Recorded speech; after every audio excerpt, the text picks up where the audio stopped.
How's it going, everybody? Welcome to another edition of Looty Tonight here. It's the end of rescheduling weekend. We have quite literally the last match of the silliest group in Division 3. My name is Kyon. Joining me on the mic is Toma. Toma, how are you doing tonight? John, I am doing great tonight. It's been a long day filled with I think a lot of Splatoon action for the viewers out there who, a lot of these teams too are coming into their Looty sets fresh off of Super Jump earlier today. So really excited to see how these players are going to be doing. Yeah, Super Jump was this past weekend. I know I was there yesterday, and then a lot of the teams, of course, advanced to day 2. I can only imagine they got the practice in, and they're like, all right, we got to play our Looty sets now. That's true. I mean, let's be real. So I feel like this set needs no introduction. It's a win-in situation here in Division 3 Group D. The story of this division is we have 3 drops, and then everybody played all of their matches. All 3 teams that were still remaining played all their matches this week, and of course they were all on Looty Tonight earlier this week. So this is the last of the 3. And Tom, I'm glad to be commentating this pretty much high stakes matchup because this I believe determines second place out of the group. Yeah, I believe you are correct there. And I mean, you talk about this group. I mean, this was just kind of like hey, what if we just speedrun it all in 1 week, right? It doesn't even matter. It's not even it's a single eliminate, or well, I guess it's technically a double elimination mini tournament at this point between 3 teams. So it's silly, the silly things that go on whenever half of a group drops in Looty. And this is why we tell you don't div and dash. It creates problems. And everybody's gonna be screaming div and dash. I swear that's a good way to put it. I hate to break it. I hate that you're right because that is so accurate there. The div and dash is real. We talk about it. The Looty staff, we are aware of the div and the dash, and we are staring at you with our eyes behind closed doors. I can only imagine the stares are just more and more intense. The more you see teams just drops, like, wait a minute, we got what we needed here. Well, speaking of which, go on. Week 1's crazy, but I'm excited here. Like you said, both these teams 3-1 technically, so they're going to be fighting it out. They both took a loss. I don't remember who the last person in their group is. I think it's in I gotta go look. Crossfire, yeah. So they both took an L to Crossfire. So it is between these 2 teams to figure out who's going to be advancing onto that Division 3 playoffs. And I mean, there's familiar faces all around here. You've got Devi, you've got Fusion. I mean, on both sides, really big players, and they're going to be starting off. And talk about notable players. Look at this iconic map right here. Splat Zones, Mako Mart, a huge classic. So there are maps in Splatoon that I always describe as the Final Destination versions of these maps because they're very good, of course, almost as common as you get, and they're probably arguably one of the best. Mako Mart zones, of course, the plus shape still in the middle. We get to see this map get played all the time. So I can only imagine both teams' familiarity with this map will be as strong. I know from both teams, especially with the Grillers, as well. They sound like they're as prepared as they can be against Dreamy Wave, which again, both teams. We could say 3-1. Reality, of course, an L it's a win-in situation, but both teams gotta start this Looty set off strong, and winning this first map is the way to go. Yeah, and I mean, you just like you said that I want to get to see these teams get that momentum right off the bat. There's a lot at stake here, as we've talked about, and confidence is key here. And getting this first win, it is a kind of a game. Me and Sap talk about this all the time, that the first few games are kind of scouting each other out. But I mean, these are pretty high-profile teams. They've seen each other around in tournaments. They know how each other play. So I really think that they want to take this opportunity to really establish a commanding presence in Game 1. And in Game 1, don't be surprised if Devi dishes out almost one. I like to call their trademark weapon of the Hydra there as well. It's a very solid weapon in zones. But the really the ultimate question with the rest of this Village roster, which I believe is running a 6 deep rosters, is what lineup are they going to dish out that ultimately will help them win a lot of these maps. You talked about it too. First 2 maps are scouting. You're going to get a good feel for this Dreamy Wave team, if which I believe is running just a 4 deep roster. So what you see is what you get out of Dreamy Wave. And I speak on the other side, Dreamy Wave, you might be running 2 Grillers. They may be substituting a lot. So you gotta get the sense of, all right, we got to use this first 2 maps to get it to understand how the other team play. But now we got to see if we can take wins off the board. And as you know, there too, I want to see how far these teams can really go from there. Yeah, and I'm interested in seeing the 6 versus 4 deep rosters. These are situations that I think they have a bunch of trade-offs going on, right? Because in Yeah. a 6 deep roster, yeah, you have a lot more flexibility. You can bring people in and out. You can't predict comps quite as easily. There's a lot more that leaves your opponent guessing. But on the other hand, that means any given 4 people may have less practice time with each other than any other given 4 on your team. Meanwhile, Dreamy Wave, just having that 4 deep roster, they've been together throughout this entire Ludi season. They've been together throughout these tournaments, and it's just those 4. They know how to play off each other very well because every match they play is with each other. Exactly, and we get to see the weapons. Almost no surprises out of Fusion and Devi, especially with Blaster coming out of Fusion and Devi with the Hydra. More surprised by the Dynamo from Cookies there. I believe 95348 is them in this case, which has had some tweaks in the patch. I just believe last week, in the middle of last week, especially at that. So I'm actually going to be curious to see how that works. Squiffer also on the side of Dreamy Wave. Very fascinating comps is the best way I can say that. I love to see the Squiffer. Like, that is not a charger you see often, but unfortunately, it is going to be going down, and Gorillers is going to be taking this zone by storm at the moment, forcing a Dreamy Wave back. Devi's got this iconic Booyah Bomb over there, going to be forcing Dreamy Wave off of that stack, but 2 down on the Gorillers is going to leave an opening for Dreamy Wave to work back in there. You see they've got that Zuka out, putting pressure over here, trying to get that Dynamo out of there, but just choosing to back up smartly so that they don't go down, and they can establish a lot more paint control here around the zone. Yeah, and now the bigger question is how do you continue to push that out further? No specials available on Dreaming Wave so far. The Chlor has already been dished out. Well, the Associated Dynamo's gone down, and the Booyah Bomb, which was available from the Grillers, gone right out of the gate there. Dreaming Wave is continuing this push with no stop in sight, excuse me. It's 44 points remaining, and still counting Clover just sharking from the side. No, they're gonna wait for this Booyah Bomb to drop before they strike. I'd imagine. Nope, just playing that one a little patiently. The zone is gonna be flipped. Is gonna stay on Dreamy Wave's end. Toma, Dreamy Wave still with control of the zone at this stage. They sure are. Now Grillers need to start finding a way in. They do have mana advantage at the moment, but as soon as I say that, they lose one. The Booyah Bomb is going to carve the path in, and they do find that zone flip, but no real way to push through and keep that zone, as you see Dreamy Wave flips it right back on its head. So there is some additional penalty now that Dreamy Wave needs to work through, but Grillers need to find something that's going to have a little bit more staying power after capturing that zone.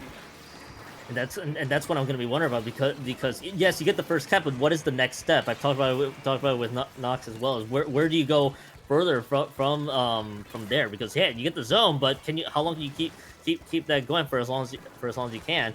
So far, they're looking to pressure on this left hand side. They're likely understand where Dreamy Wave could possibly be. They do lose that Sausage Machine, and then there's that shot going down top of it. There's gonna be a quick zone flip there, as yeah, 3 members have gone down. For sure, the zones should be flipped here momentarily. Baron lurking large with the crab on top of it. Just gonna pressure the rest of Griller from the left stack, and Dreamwaves is just gonna have to chew through these penalty points.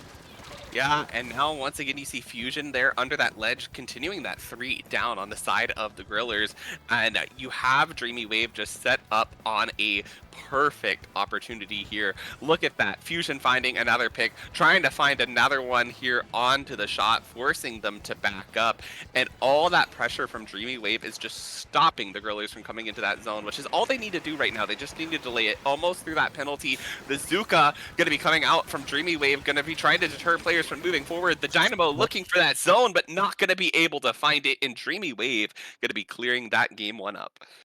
Yeah, a lot of opportunities from the Grillers throughout that map. Excuse me, just trying to see if they can get the zone on the retake, but just way too many members just going down at pretty much the worst times imaginable.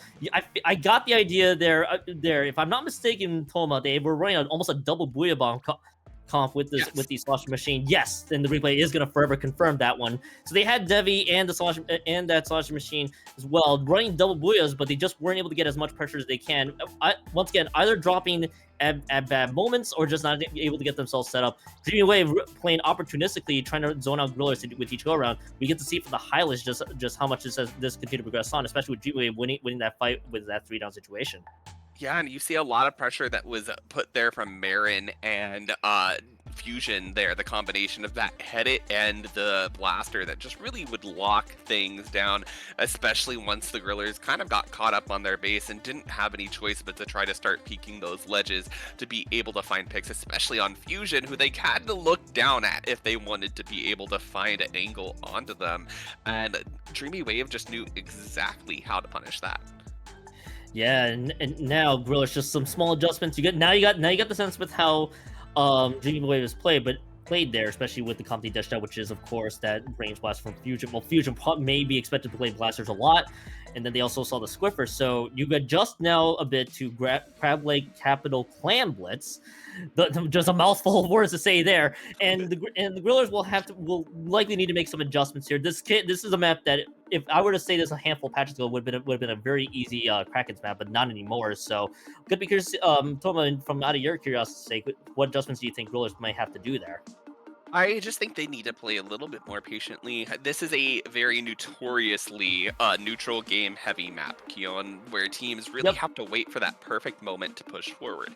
And I think that the Grillers with Devi on that Hydra just have so much range and so much paint power between them and the rest of the team that if Devi can maintain position on those grates and just continuously provide Grillers a way forward and a way to just hold space, they can play it a little bit more patiently, wait to build specials, especially if they continue to bring back that double Booyah Bomb to create that kind of perfect opening that they're looking for. Grillers just need to play that patient waiting game. And this is kind of one of those games where you can definitely play patiently, try to of course get a lot of control around that map, and then try to build that clan economy as soon as you can. Well, I will say though, they will be having a substitution along the way, so there could be some some comp changes. I like to say some comp dynamic changes. Is what I was trying to say right there, where now you kind of get the sense. All right, first game didn't quite work out. Now we're gonna bring in a few other members, which we'll show here in a bit. Now we have to figure out, all right, how can we deal with the rest of Dreamy Wave? You saw the blast from Fusion, you saw the Swiffer there from Hoof, if I'm not mistaken, as well. I wouldn't be surprised if Dreamy Wave wants to go back to what I saw was the edit with the crab from game 1, but at the same time, maybe they might want to tweak things a bit to make it work for Crab Lake Clams himself. I mean, even the edit on Crab, I don't think is like a very bad pick here. No. This is a greats, I mean, are going to be a Splatting's best friend, and the Crab is pretty good on there too. So seeing what they're going to be bringing out to the table, we do, of course, see, well, actually, we see a lack of a player on the side of Dreamy Wave. We are missing, I think we're missing Fusion there, who decided to take a little break, I suppose. I know Fusion, and shoutouts to Sea Battle yesterday. I know Fusion and Sap are running Sea Battle. I don't think we're in the middle of Sea Battle quite yet. Fusion, it's not time for a break at this stage. I can only imagine there was just some silly network shenanigans or Jordan. You did not need to do it to both teams here with this deal whatsoever here. But yeah, I think we kind of got a sense of how this could develop. It just now boils down to, it just boils down to ultimately what Blaster Fusion may end up playing in the grand scheme thing. If we were to take this at face value, this could be something fascinating developing for both teams. I am interested in this Reflux, honestly. Yeah. That is kind of like side-eye, what's going on here. And I think that this could be really, really big for them here, right? Because if there's one thing that's good, Reflex is good at, it's you can paint a lot of ground, get a lot of turf control, and then just spam as many missiles as you possibly can, and that can be really, really irritating for Devi, especially on those grates. Yeah, and if this comp from the Grillers, which I can only imagine that's what they're going to ultimately run with anyway, is what we're going to be seeing here. I feel like the Reflux could just be a big problem, as you know, there too, with Devi's going to have to deal with all the 10 missiles just flying in. I also want to point out that the Reflux is also a weapon that some may be sleeping on. A few people have told me the best. Okay, people may not be playing this Reflux a lot often. I honestly think this could be an underrated weapon that could show here. So if they were able to make this Reflux work, this could be something fascinating that I would love to see maybe down the road, not just for this set, but also for others if people were to pick up on it. Yeah, I'm interested to see what's coming out of it too. I also note on the side of the grillers, we're looking at that zap, we're looking at that squeezer. I think that like what I said with them playing patiently with Devi holding down that really solid anchor position could work very well for them. Once they get that booyah out, they are coolered up. They can move up a lot faster. That squeezer is going to provide a lot of aggression for them as well in that comp. And it does look like we are going to continue to see that reflex coming out. And Fusion is going to be out here with that custom range blaster with that Kraken that can help clear some forward space. Yeah, really, the ultimate, and I mentioned before, what the ultimate question is, what was Fusion, which blaster was Fusion going to dish out there? And it was the custom range blaster by itself. Fusion back from whatever happened there. So, gonna be curious to see what's going to be happening here from the side. As Grillers already have a cooler that is available if they want to take advantage of it. Both teams kind of stuck into this neutral state as it stands there with Flash Machine Zap and the heavy edit going down on top. Still a bit of a messy fight across the board, but Dreamy Wave is going to take 3 members out, and this should be a lot of clans being built up here for Dreamy Wave. And Devi's got that Booyah Bomb online for the defense, but isn't going to quite find anybody. And Clover finds a pick onto Devi with that Zuka, looking to find a second, but doesn't quite get it. The Zuka from Macy does put one on that defense, but it's not going to be enough to stop that clam from at least going in. Clover has a little bit of follow-up, but is going to be forced to back up there and trying not to go down, but ultimately does. Marin's going to hold that space in neutral, getting that pick on the griller, or on, was it Dreamy Wave? No, the colors changed on me on the grillers as they were jumping out. I was like, that died in the sky. That was crazy. Yeah, that was awesome too. Other thing I was noting though with Macy is just giving up that defense, trying to aim with a very sneaky Suzuka shot, but by doing so, you left the door a little bit open for Dreamy Wave to move up there with the first push. Sure, it's just a 1+2 push, but it's a score on the board either way that Dreamy Wave could build off of. But it looks like Grillers might be looking for an even better response coming out of here soon. Booyah Bomb is there to pressure out Marin, trying to make sure that Marin is not in position to contest. All they have once again is that cooler. They do pop that cooler out, so once again they can definitely play a lot more aggressive if they can choose to do so. Devi once again farms yet another Booyah Bomb, throwing it right into that base, but on Dreamy Wave's end. But no power climb, I believe, is available right now. We are still stuck into this neutral state, and Dreamy Wave is about to take out 2 members of the round. Toma, all that Grillers push did has amounted to nothing so far. Yeah, and look at that. Infusion finds 2, actually, with the Kraken here. Going to be moving up this left-hand side, providing a way in. Going to be opening that basket. Once again, Marin has the crab to provide additional pressure. Going to find a pick onto Devi. And now it's looking pretty bad for the Grillers, knocked back in their base. Clover moving forward to provide additional assistance alongside Marin there, looking on that right side for some more picks as Woomph comes in and gets a few more clams to add to their score. And it looks like they are in knockout territory almost. If they can just get all these clams in, they have 2 more that they need to force it in. There you go. Dreamy Wave going to be taking that game.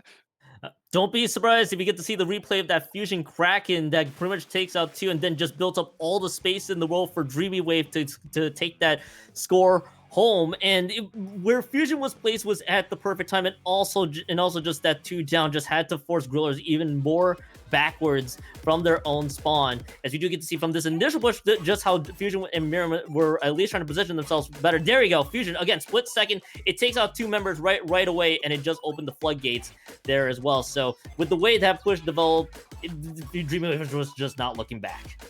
And that was huge. Like, that literally just opened the door for that push to come together. Here's kind of earlier in the match again. Devi was holding down this defense for them, trying to keep this alive. But just the way that Dreamy Wave moves through here, look at Clover just knowing just barely to stay outside the range of that Booyah Bomb. Dreamy Wave is playing this just expertly.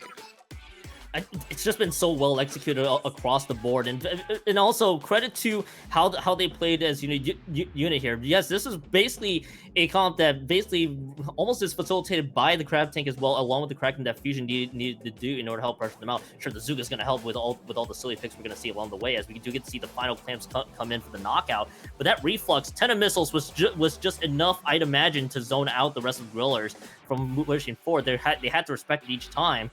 And now we're moving on to ship-shape cargo tower control. They got the taste of the reflux from the last one, and with Dreamy Waves having so many weapons in their back pocket, Grillers once again has to adjust in this third map.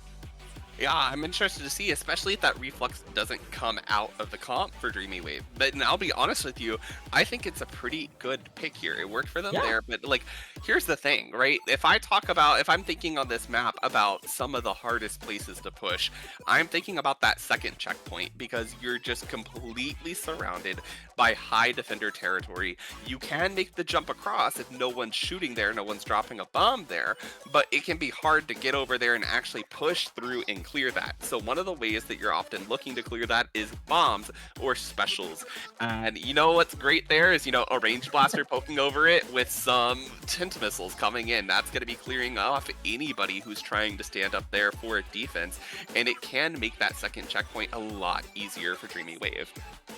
And that first 2-second checkpoint is where the snowball could just get out of control too. So if they were to run that back with that reflux and the range blaster that Fusion has been holding, this could be very good news. So there too, if they run it back with that reflux, look, it's going to be awesome to see. But if we take a look at the weapons right away, not much I believe has changed from the Griller's end. And on the other side, okay, they're going to move away from the reflux and actually just going to go back to the regular Squiffer in this case, just you opting for the big bubble. I'd imagine for better tower control pushes here, Toma. Yeah, and I mean, honestly, that's another way you can break that second checkpoint. Anytime that you can get fire off that tower and just survive a little bit longer is going to be good. In the opening moments, we see an early 1 down on both sides. Make that 2 down now for make it 3 down for Dreamy Wave. The Grillers here are going to get their push going. Looks like it was a little bit of a delayed wipe as Macy takes out that bubble, and they're going to be riding over pretty swiftly to that first checkpoint with no one from Dreamy Wave really in a position to be able to defend it yet. And if you're the Grillers right now, you got to be able to push even further than just that. This is a pretty solid. You can get through to that second checkpoint if you're able to take advantage of it. But it looks like they're gonna get shut down before they even have a chance to. Yes, Dreamy Wave, they do lose 2 of their own, but they did what they needed to do to stop the Grillers from progressing any further. Just gonna be sold out into this 56 points remain side. But what a powerful start, honestly, from the Grillers' end, with I believe Macy being able to flank Dreamy Wave from the backside, and then be able to take that push all the way home. But Marin, of course, had another response with the Crab Tank zoning out Dreamy Wave, zoning out with the Grillers, and Dreamy Wave is looking for an even better response. Yeah, and Marin's been doing a great job at that too. You notice even after that push that you had Macy sitting in the pit and Marin just waited knowing that there was still somebody there to pick off and was able to do it very expertly. Marin's been doing great at just providing that bit of range support on the side of Dreamy Wave. Now they're through that first checkpoint, heading over to that second checkpoint. You already see that Marin has been clearing that top left space with that Crab Tank, knowing that that's kind of the win condition, allowing Fusion to now get up there through that big bubbler, and Fusion is holding key defensive territory for the Dreamy Wave, and Grillers, they just have to rely on this Booyah Bomb, Keon, but with the Kraken, with everything that Dreamy Wave is throwing at the tower, it is not going to be enough. Yeah, and pretty much the floodgates continue to break open for Dreamy Wave to just take that one all the way home. Griller's first push looked solid with the great opening start, but delayed wipe on top of it, and then Dreamy Wave's like, nah, we can do you one better. Let's take it from 100 to 0, from start to finish. And I can only believe that there was some panic there from the Grillers and realizing, all right, we're quickly losing the snowball opportunity there from Dreaming Wave, but Fusion and the rest of the group pretty much in perfect positions there, especially with that camera. By the way, shout out to Jordan. Almost illustrate the picture where everybody was placed. I believe Baron was around the middle, and 2 members were invested on the right hand side, and it kind of split up the Grillers in ways where the Grillers may have had to reprioritize who to focus on. By the time they got their senses back, the game was already set and done. Yeah, it was. Just in the coordination there was insane. I cannot compliment Marin enough on that, knowing exactly where to place that Crab Tank up at that top left-hand corner, because you saw the combination of, I'm going to Crab Tank there so that nobody can stand there. Okay, we got the tower over there now. Fusion makes the hop, we pop the bubble. And that was just all the defense that they needed to be able to clear that checkpoint. And then now they're just on all the high ground, and there's nowhere for the Grillers to stand. There's nowhere for them to contest the tower from. They knew those win conditions, and they were able to play off them so well. So, Toma, you can probably speak from past experience here in Ludi. It's down 3-0 for the Grillers. Your playoff hopes are basically on the line at this stage. For those tuning in, it's a win-and-in situation. Winner of this one will secure second place in this very silly Group D here that we have in Division 3. So, Toma, the Grillers, I'd imagine, I'd imagine they're feeling the pressure of, we got to be on the board here. We can't afford to be down in a 4-0 hole and be put in a reverse sweep situation, I'd imagine. No, but Keon, here's the thing. Even if they are, it wouldn't be the first, and it hopefully will never be the last time we see those reverse sweeps happen, right? So Grillers just need to calm down. And I talk about this. Half this game is a mental battle. Yes, you are that 3 down, but you can't look at that right now. It doesn't matter. That scoreboard doesn't matter to you. You just need to take it one game at a time. This is all you're looking at right now. It's this Rainmaker game upcoming, because this is where you need to get that foot in that door. That's where you need to start getting this momentum under your wings. And we have seen teams that once they win that first game, once they find that confidence, they just skyrocket off of it. And that's what the opportunity the Grillers need to look for right now. They can't concern themselves with how close Dreamy Wave is. They just need to focus on themselves and what they can control. And that's the important thing too. In a very unconventional Hagglefish Market Rainmaker map coming up, where the practice probably will not be there for both teams having to deal with this map combination. So really not just the ultimate question. The real question is, how do both teams attack in either direction? RDB switching over to, I believe, the vanilla Tri-Slosh, if I'm not mistaken, with weapons. Nope, it was a Tri-Slosh Nouveau. Did not see the blue handle there. And on the other side, it is Fusion switching to a different kind of blaster. I believe this is just the Rapid Blaster Deco with the Inkjet. Two notable changes for both sides, other than Cookies, by the way, back to Dynamo. Yeah, well, in between Dynamo and Tri-Slosher Nouveau, that is going to be 2 Tacticoolers on the side of the Grillers, which may be able to allow them to play a little bit faster, though notably they aren't really weapons that you are going to be seeing as your, cooler farmers, such as Headit or Pencil or Zap. So they do have to keep that in mind still as well. And they do have this early 2 down onto a Dreamy Wave. Marin standing here in the corner trying to protect that jump in, but going to go down as well. This is now looking bad. And look at that. The Griller is going to be storming forward here. And they just need to get this space cleared in front of that. If they can get this jump across, that's going to be huge points for them. Yeah, and now if they can make the jump, which Devi does, that is going to break that down in half even further. The space did not quite cleared up, but the damage already done right away there. They should be able to hold this one, unless RDB has other ideas, which RDB already stuck in his backside and may have bought themselves a little bit more time. Hoop and the rest of Dreamy Wave going to have to play this one a little defensively there, as we do get to see the camera very far away from the action at the stage, as the Rainmaker is going to be resetting at that point in time. And everybody's kind of just scattered around the wind from where we see, excuse me. Dreamy Wave at least stops them. Still plenty of time though, but the Grillers don't put your foot off the gas pedal quite yet. No, they just need to make sure that they don't want this checkpoint to fall. I've seen plenty of times where this map is just hard to get a checkpoint on, because both the checkpoints are surrounded by pretty good defensive territory for defenders. So they need to really just watch their numbers, make sure they're not going too many down, make sure they have specials at the right time. Those are going to be your keys right now. And they are holding that pretty good neutral game, but as soon as I say that, Commentators curse, they're going to go 3 down. Devi has to jump out. Now Dreamy Wave is going to have their foot on the gas pedal, rushing straight up here, going to have a pretty uncontested dunk on that, and 1 down both sides. These are going to be some decisive moments in these next fights. Decisive moments will be the factor. You got to keep an eye on how this push continues on. Fusion is picked off right then and there. Devi's gonna have to throw out this Wave Bomb. I'd imagine gonna be throwing it right at that Rainmaker, forcing the reset, making sure that Dreamy Wave has no chance to recoup, and it does reset. And Hoop also, I believe, went down before they could even have a chance to pick up this Rainmaker. Couldn't have been any more clutch. A little scary there from the Grillers, and that lead could have easily went the other direction, but thankfully so for them, they will hold on to this lead even further. Dreamy Wave, by the way, going 2 down. Respawn's not necessarily in their favor. Marin's going to go down on top of delayed 3. Now they're focusing on the left-hand side here. Toma, and a lot of members are going down.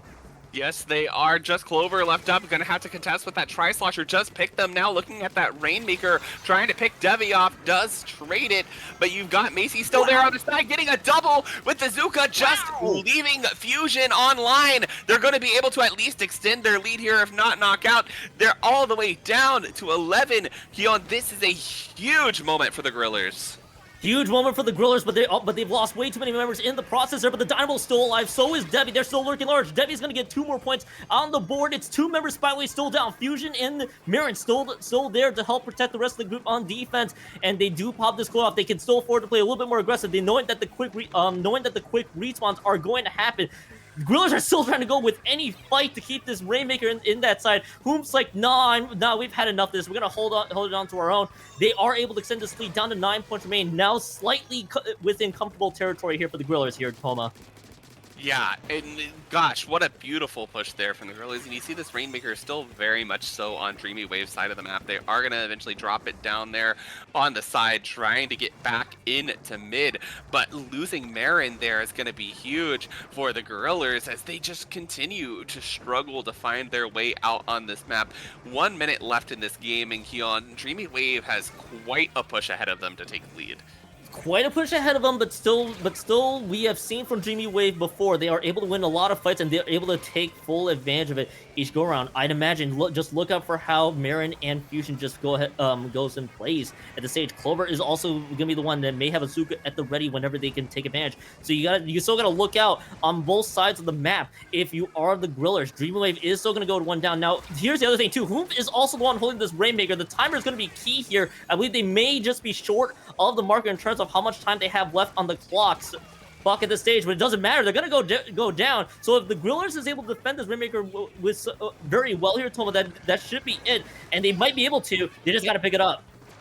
Yeah, they do, and this Booyah Bomb coming out, just a lot of forward pressure, but they go 2 down. They need to watch that. They need to get Macy there. Looking at their Rainmaker, they're gonna be able to do it, Keon! Yeah, Macy with the critical find, and Macy was able to just climb through the wall and then break it through, and that is going to be Grillers on the board. And we talked about it earlier. You have to focus on this set 1 game at a time, especially with playoff hopes on the line. And the Grillers did just that. They break it home to 9 points remain, and that was so comfortable. Now they could play that map a lot more defensively if they need to. Debbie's Booyah Bombs coming in at the right time too when they needed it, and Toma, a lot of things happened, but that was a great response in that 4th map.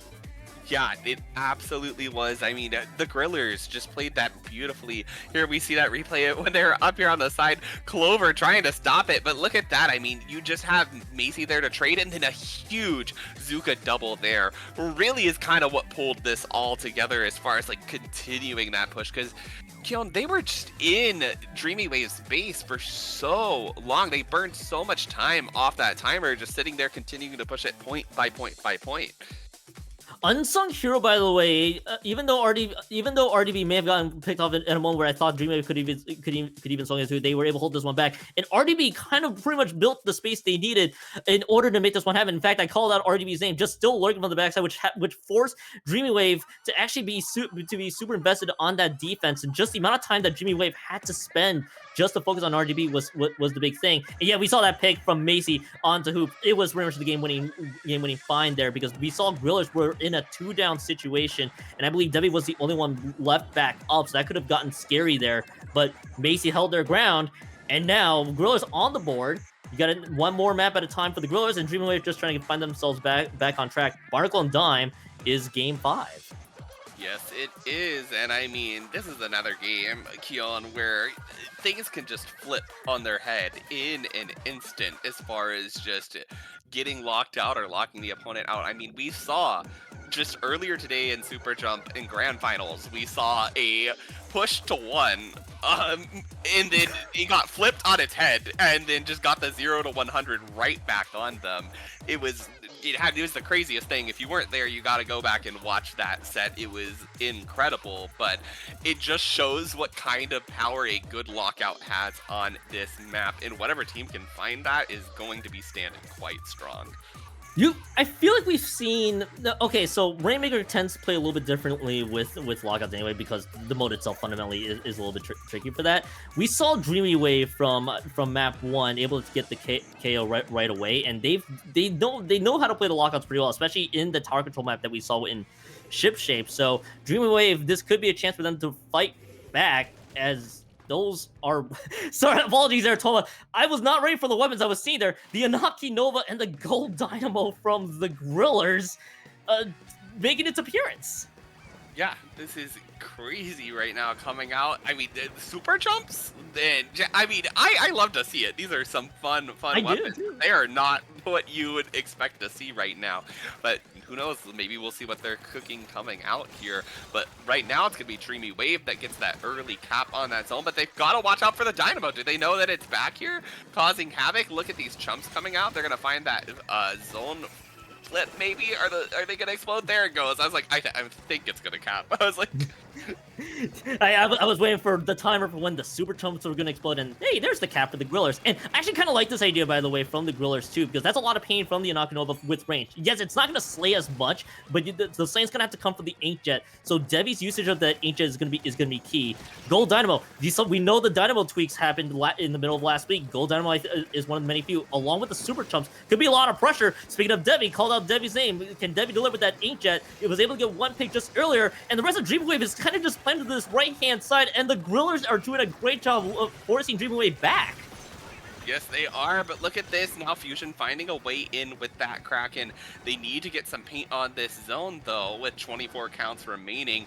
It's going to be a call to get in here. They find a pick onto Macy in that bubble, and this could be the turning point for Dreamy Wave to get back into this zone, but they need to find the paint. It's so hard to outpaint that Nova, and look at this. Grillers are able to just recap once again. Dreamy Wave 2 down are not going to be able to contest it, and wow, what an unconventional cop, but it sure did work, Keon. You pretty much noted what I was going to say. Is how do you deal with of all the things, the Gold Dynamo and the Anaki Nova painting from range and just taking over the zone? I felt like at several points there, Toma, Dreamy Wave was like, all right, they're gonna get the cap. All they gotta do is put the edit, the Squiffer, and the Blaster in a position to do so, along with their shot. On top of it too, we just didn't see that happen there. In fact, Grillers just held on with impunity, and then of course able to take out 2 and 3 members, just signaling the end of it. For a comp that I don't think not a lot of people expected, Guerrillas made the most out of that. Yeah, they really did make the most out of that. And I mean, I think the combinations that they were doing there when they were in that base, the way that the Dynamo was under that ledge, and then Devi could chip with the Inkjet, and you had the Tri-Slosher that was poking over the corners, it just really didn't give Dreamy Wave much of a place to stand. You saw that they needed this invulnerability special, that Kraken, to really be able to get back out. And even then, just the unparalleled painting power that the Grillers had was really hard for Dreamy Wave to contest with. I also just noticed there, if I'm not mistaken, Marin's wind-up time with the heavy head could have not came at a worse time too, because the rest of the Grillers had that Gold Dynamo from, I believe, Cookies there, and Devi just painted all over it, and all that was left to paint was just the Squiffer and the shot from Clover there too. So I think ultimately I felt like it came down to a matter of a few seconds there that Dreamwave could have had to retake, but to no avail. And Grillers winning 2 in a row. Umami Ruins Clan Blitz's game 6. Now, Dreamy Wave is kind of a bit on a side. I'd imagine, Toma, they're going to have to find a way to get back on track, and but of course, kind of similar to how we talked about it with Grillers, still one game at a time, even if you're up 3-2. Absolutely. I mean, you don't want to let this set get away from you. You don't want that momentum in the Grillers' favor to completely wipe you out. So you kind of got to calm down. You got to not panic. You're like, okay, they got some games. Let's learn. Let's figure out what went wrong, and let's make some adjustments. And they're going to be trying that here for sure. And Clan Blitz was especially where they saw a very, very dominant game last time, getting that huge push thanks to that Kraken from Fusion on the custom range. And so this is definitely another map that is prone to stuff like that happening, Keon. If you can get up in there, get in that basket, you can really extend those pushes. If they have that bubble continuing from that Squiffer, that can free up some space, allow them to score pretty safely, be just a space holder for them as well. So there are a few things that Grillers are going to have to watch out here for on the side of Dreamy Wave. I believe, if I'm also not mistaken, in the map that Dreaming Wave won, I think they also dished out the Reflux there as well. So if they wanted to flex over from the Squiffer to the Reflux, this could also be a solid choice, but also no fault either from that side. Okay, small tweak from Devi, going back to the Hydra, that's a big thing. I call out the Reflux there too. This seems to be the Clan Blitz pick that Dreaming Wave's been dishing out here. It's Hoof up on the vanilla Reflux once more. Yes, it is, and we're going to see that Gold Dynamo stay online from the side of the Grillers as well. Opening remarks here being made as the Grillers lose that Dynamo, and you can already see now 2 down. Dreamy Wave trying to get that push in, and there's the full wipe. They need to find some clams. Fusion about to make a power there down in the pit is going to be picking up that last power clam right in front of the basket. Right there we go, opening it up. They don't quite have the Kraken ready, but they are pretty darn close. The Crab Tank going to be extending this out as well. This is what I talk about when I say that their special coordination to just create space for them is huge. Marin does unfortunately go down to that Zuka, but not before scoring a few clams, bringing that down to 50, and that's a pretty good opening push, just 45 seconds into the match. I mean, even with Marin going down earlier there, Marin did what they needed to do anyway with the Crab, is making sure Dreamy Wave had to burn the Zuka just to deal with Marin. That's still a win in their books too. And yet, only halfway through, that takedown for Dreamy Wave is a great start, and they've had a great struggle with how to play this Clam Blitz mode in general, not just really from Umami, from earlier as well in Crab Leg. So we get to see the exact same thing as Macy has to retreat back to base. Another Power Clam is available. They got a Zuka at the ready. Cooler and Zuga at the ready for the Grillers if they want to take advantage. Griller is going to be the one popping that Cooler out right away. RDB is going to go down, I believe. Yes, but they will be there on the quick response. Clover with a well-aimed Zuka takes out Devi on top of it, and it will be Macy still having to lure clutch. Again, another flank for the backside, but it leaves the basket wide open. Dreamwave pops it open once more, but is the follow-up going to be there? Doesn't look like it's going to be there quite yet. So all it does is break through just the penalty points. It's a free clam for the Grillers. Yes, it is. They're going to keep some pressure up, though, here. Marin with his Crab Tank, but they've got to watch out for that Dynamo coming in from the side. Going to be balling up just in time so that they don't take any damage. You can already see a lot of orange paint flying in there as Grillers really start to establish themselves back in mid thanks to the help of that Booyah Bomb and that Zuka, but Clover is going to say, hey, no, Dreamy Wave isn't quite ready to give up space. The Tenta missiles are going to continue to force the Grillers back as well, and this is kind of what you see Dreamy Wave doing so well, is they're using these specials, they're using that Crab Tank, they're using that Tenta missiles, just continuously force Grillers back on maps where going backwards can be really punishing.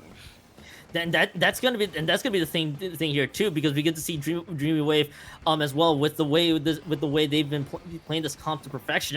What feels like in general is just paying dividends, as Fusion is at 7 clans. But either way, Clover's gonna be the one that's gonna break through this basket once more. It's also a 2-down situation as well, so the Grillers is gonna have to respawn real quickly here. Marin has that power clam. It's gonna be 2 more clans for the KO. 2 members are down. There's the other 2 from Hoof, and it's 100-0 victory here for Dreamy Wave.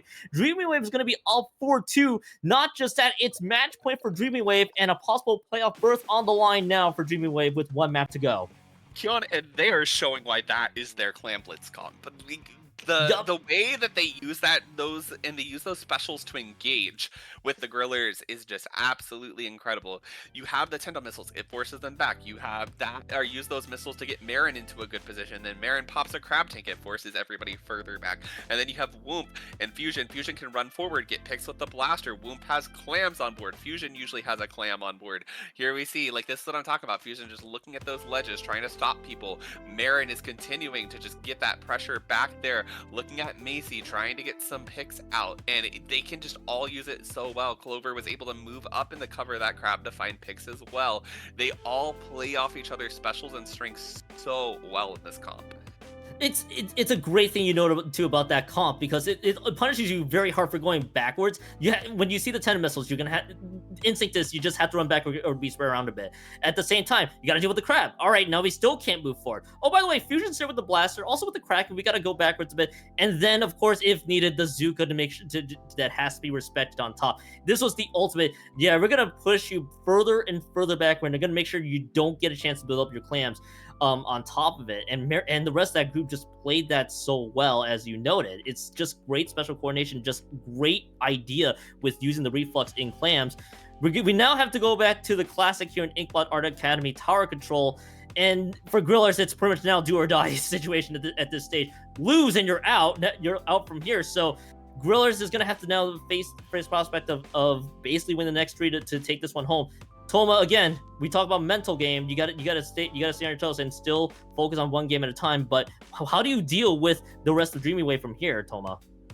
I mean, you kind of just gotta, like I said, first of all, mental is just calm down, right? This is that Yep. 4-2 situation, but just cool head. What worked in games 4 and 5, right? They Yep. had very, very commanding presences in game 4 and 5, and it looks like Clamblitz is really just Dreamy Waves, absolute powerhouse of a game. On all the other games that we've seen on Splat Zones, Tower Control, Rainmaker, even when Dreamy Wave won, it wasn't just a complete and utter knockout. Grillers were really able to hold their space and still put up quite a fight in those. So it's just taking notes of like, how can we get in there and punish those? And I think the big thing, right, is they're going to have to kind of look at picking off some key players. And I think a big one there is like looking at Marin with that crab tank. Because, you don't always have the Tenna missiles. A lot of time we're seeing that Squiffer come out with the bubble instead. But Marin is really who's creating a lot of opening with that crab tank, and I think that realizing that and trying to get Marin out and get that special offline could be really huge. But as soon as I say that, Marin's not even playing the crab tank head anymore. Marin is playing that cooler, which is going to be allowing them to move in even faster, and Dreamy Wave is already a team that moves incredibly fast, Keon. Yeah, and even with this opening fight, few things I'm noticing here is Devi's going back to the Inaki Nova, and the Grillers and Cookies, I believe, just flexing over to the vanilla Dynamo there as well. Basically, almost comp flexes effectively here. As the Squivver's back with the bubble, highlighted there too. We do see Fusion back on that normal range blaster, opting to just go with that Wavebreaker and the kit that it provides. So that's not a bad choice whatsoever. It's going to be 2 members down right away from that side. Clover's going to get cornered at this stage. His push is going to get stalled, and Fusion with the jump that's just going to get immediately punished happens there. So 59 points remaining. You clear the first checkpoint, not quite the second yet. That's still not a bad push, but Toma, with these initial changes, what do you think so far from both teams in terms of the comp? Well, I mean, we've already seen just off that opening the kind of pace that Dreamy Wave has to play at. So I think Grillers, like, if you're going to play this, you have these slower weapons, like, especially with some of these long wind-up times, like the Dynamo, you have to plan it just a little bit more carefully. You have to kind of wait for them to fall into your lap. But right now, they're doing a good job of keeping this space in their favor, using that range that they've got with that jet to create an opening here alongside that Zuka. They are going to find a lead here, but will they be able to continue it? 2 down, that's looking promising, Keon. Looking very promising indeed, and Clover's gonna be the one with the Zuka. It does pick off Macy, which is just gonna be 2 members down, but that's gonna be the second checkpoint that is cleared. That's a huge checkpoint you want to clear at that stage of the game. And Debbie gets 2 jumps back in. Debbie goes down for their efforts, but that's still really strong. At least I said that for a few moments, and then that push is gonna get stalled there for 35 points remain. There as Cookies is gonna get cornered there, throws the cooler, and actually does get a pick. That's still pretty nice, and also the quick response there too. I'd imagine they may want to use that cooler for the rest of the team, but hey, when you're panicking, you may as well use that cooler, defend yourself, and get yourself back on the field. More importantly, though, Toma, Grillers have the lead. Yeah, well, and of course, Keon, you have to keep in mind, they are running double coolers. So, a little bit of a selfish cooler to protect yourself and get back in fast if you're going to die isn't quite as big of a deal as if, like, the head it here does it on the side of Dreamy Wave, because that's when they lose the utility for their whole team. Because at least the Tri-Slosher can still throw it back out for the Grillers if the Dynamo uses it. And now, speaking of tacticooler, here it is out. Debbie pops that jet, but unfortunately immediately goes down. Just that Dynamo. It looks like they had something promising there, but it just all falls apart as soon as the specials come out. But they still do have that lead, so they're not too concerned at this point. They just need to make sure they get that defense up, because they don't want to have the lead flipped on them. That's a valid point too with the double cooler. It escaped my mind there that RDB's been running this Tri-Saucer Nouveau the entire way through. So yeah, you can run 2 coolers, and hey, if you run one, we'll just have to use the second one to get back, as RDB is able to take off from the side there. On top, it's going to go down with their efforts there. Fully Fusion with the pick. We're going to get to see a 2-down situation, make that 3 down for the Grillers side, and Dreamy Wave is able to still command a lot of this map control that they have in Inkblot. The ultimate question now starts to become, how will they get through this second checkpoint? This is a very tough checkpoint to clear, and the rest of the Grillers is like, well, let's just go surprise Fusion from the side, and that's a lot of that offense going down. Yes, that might be the quick respawns there as well, but the cooler, but Clover is still there for the support, and Fusion and Clover is able to tag team this one. Cookies is going to be the one that split a turret and able to get 2 off of that, and they will not clear the second checkpoint at all. That could have not been any more clutch here from Cookies. Yeah, that Dynamo clutching up that fight was huge there. I think if the Dynamo had gone down, that we probably would have seen a lead change happening there, especially with the way that Clover and Fusion could have gotten up into those bats area.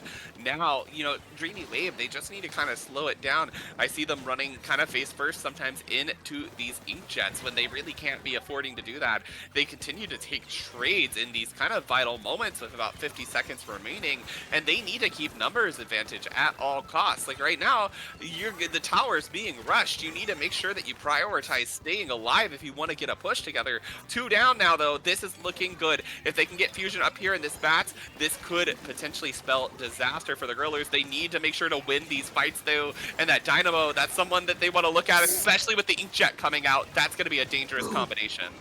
Yeah, dangerous combination. Devi's able to get out of there huge with 2, and that is going to be 3 members on. This heart is going to have to forcibly reset. And the big thing that I want to see here from Dreamwaves is how do you deal with the rest of them? But that Zuka lands onto Marin, and that's the primary clue option going now. But that is going to be the quick response. But is anybody even going to touch the tower at this stage? I believe the Grillers may have done just enough to make sure that Dreamwave can't even move up ahead. Grillers stays alive in the set. It's a 4-3 set lead just for Dreamwave, but more importantly, Grillers keeping their hopes alive. Yeah, and I mean, like I said, huge moment there. The combination of the Inkjet chip plus that Dynamo that just has so much AoE, so much paint being thrown down is huge. And I think that especially the Dynamo, they need to keep a better eye on it on the side of Dreamy Wave. We saw it get behind them multiple times, which just ended up spelling disaster. Here it was kind of one of those clutch moments as they move forward and the Dynamo just clears it up, looks at Clover, finds Clover, Fusion is there, looking at Fusion and Womb, finds Fusion and just stays alive. And like if they had gone down there, it would have been a really bad situation. Yeah, it would have been a catastrophic situation there too, because and that could have not, I know there earlier could have not been any more clutch, because that could have easily gotten way out of control if Dreamy Wave there with Whom and Fusion were able to win out that all important fight. But by the end of it, it all boiled down to the Grillers just being able to hold firm on that one. And in a critical situation there too, trades were heavily gonna favor Grillers in the last minute there too. And you noted that there as well. Dreamy Wave was in the receiving end of a lot of trades, which you need to have all your members up, as you mentioned. So the more that Grillers were looking to trade, they were going to be content with it every time. That's kind of what we saw. Yes, I mean, that's exactly what you saw there. As long as you can make sure that you don't want to, like, of course, lose too many on defense, but if you can take out trades and you can stall that tower for long enough, that's kind of exactly what you want to do in those final moments. Those trades don't affect you quite as heavily as the pushing team. But, like, Dreamy Wave just, I think, unfortunately fell victim to a lot of the AoE power that Grillers had there in that match. But now we're going to be going back to Rainmaker, and this is where the Grillers, I mean, if you're feeling any shadow of doubt, Rainmaker should be bringing some confidence to you right now. Yep, for sure. And if you're looking at that Rainmaker, Grillers are going to be like, all right, we got that win on that Hagelfish Rainmaker map. Now this is a good time for us to really strike big there.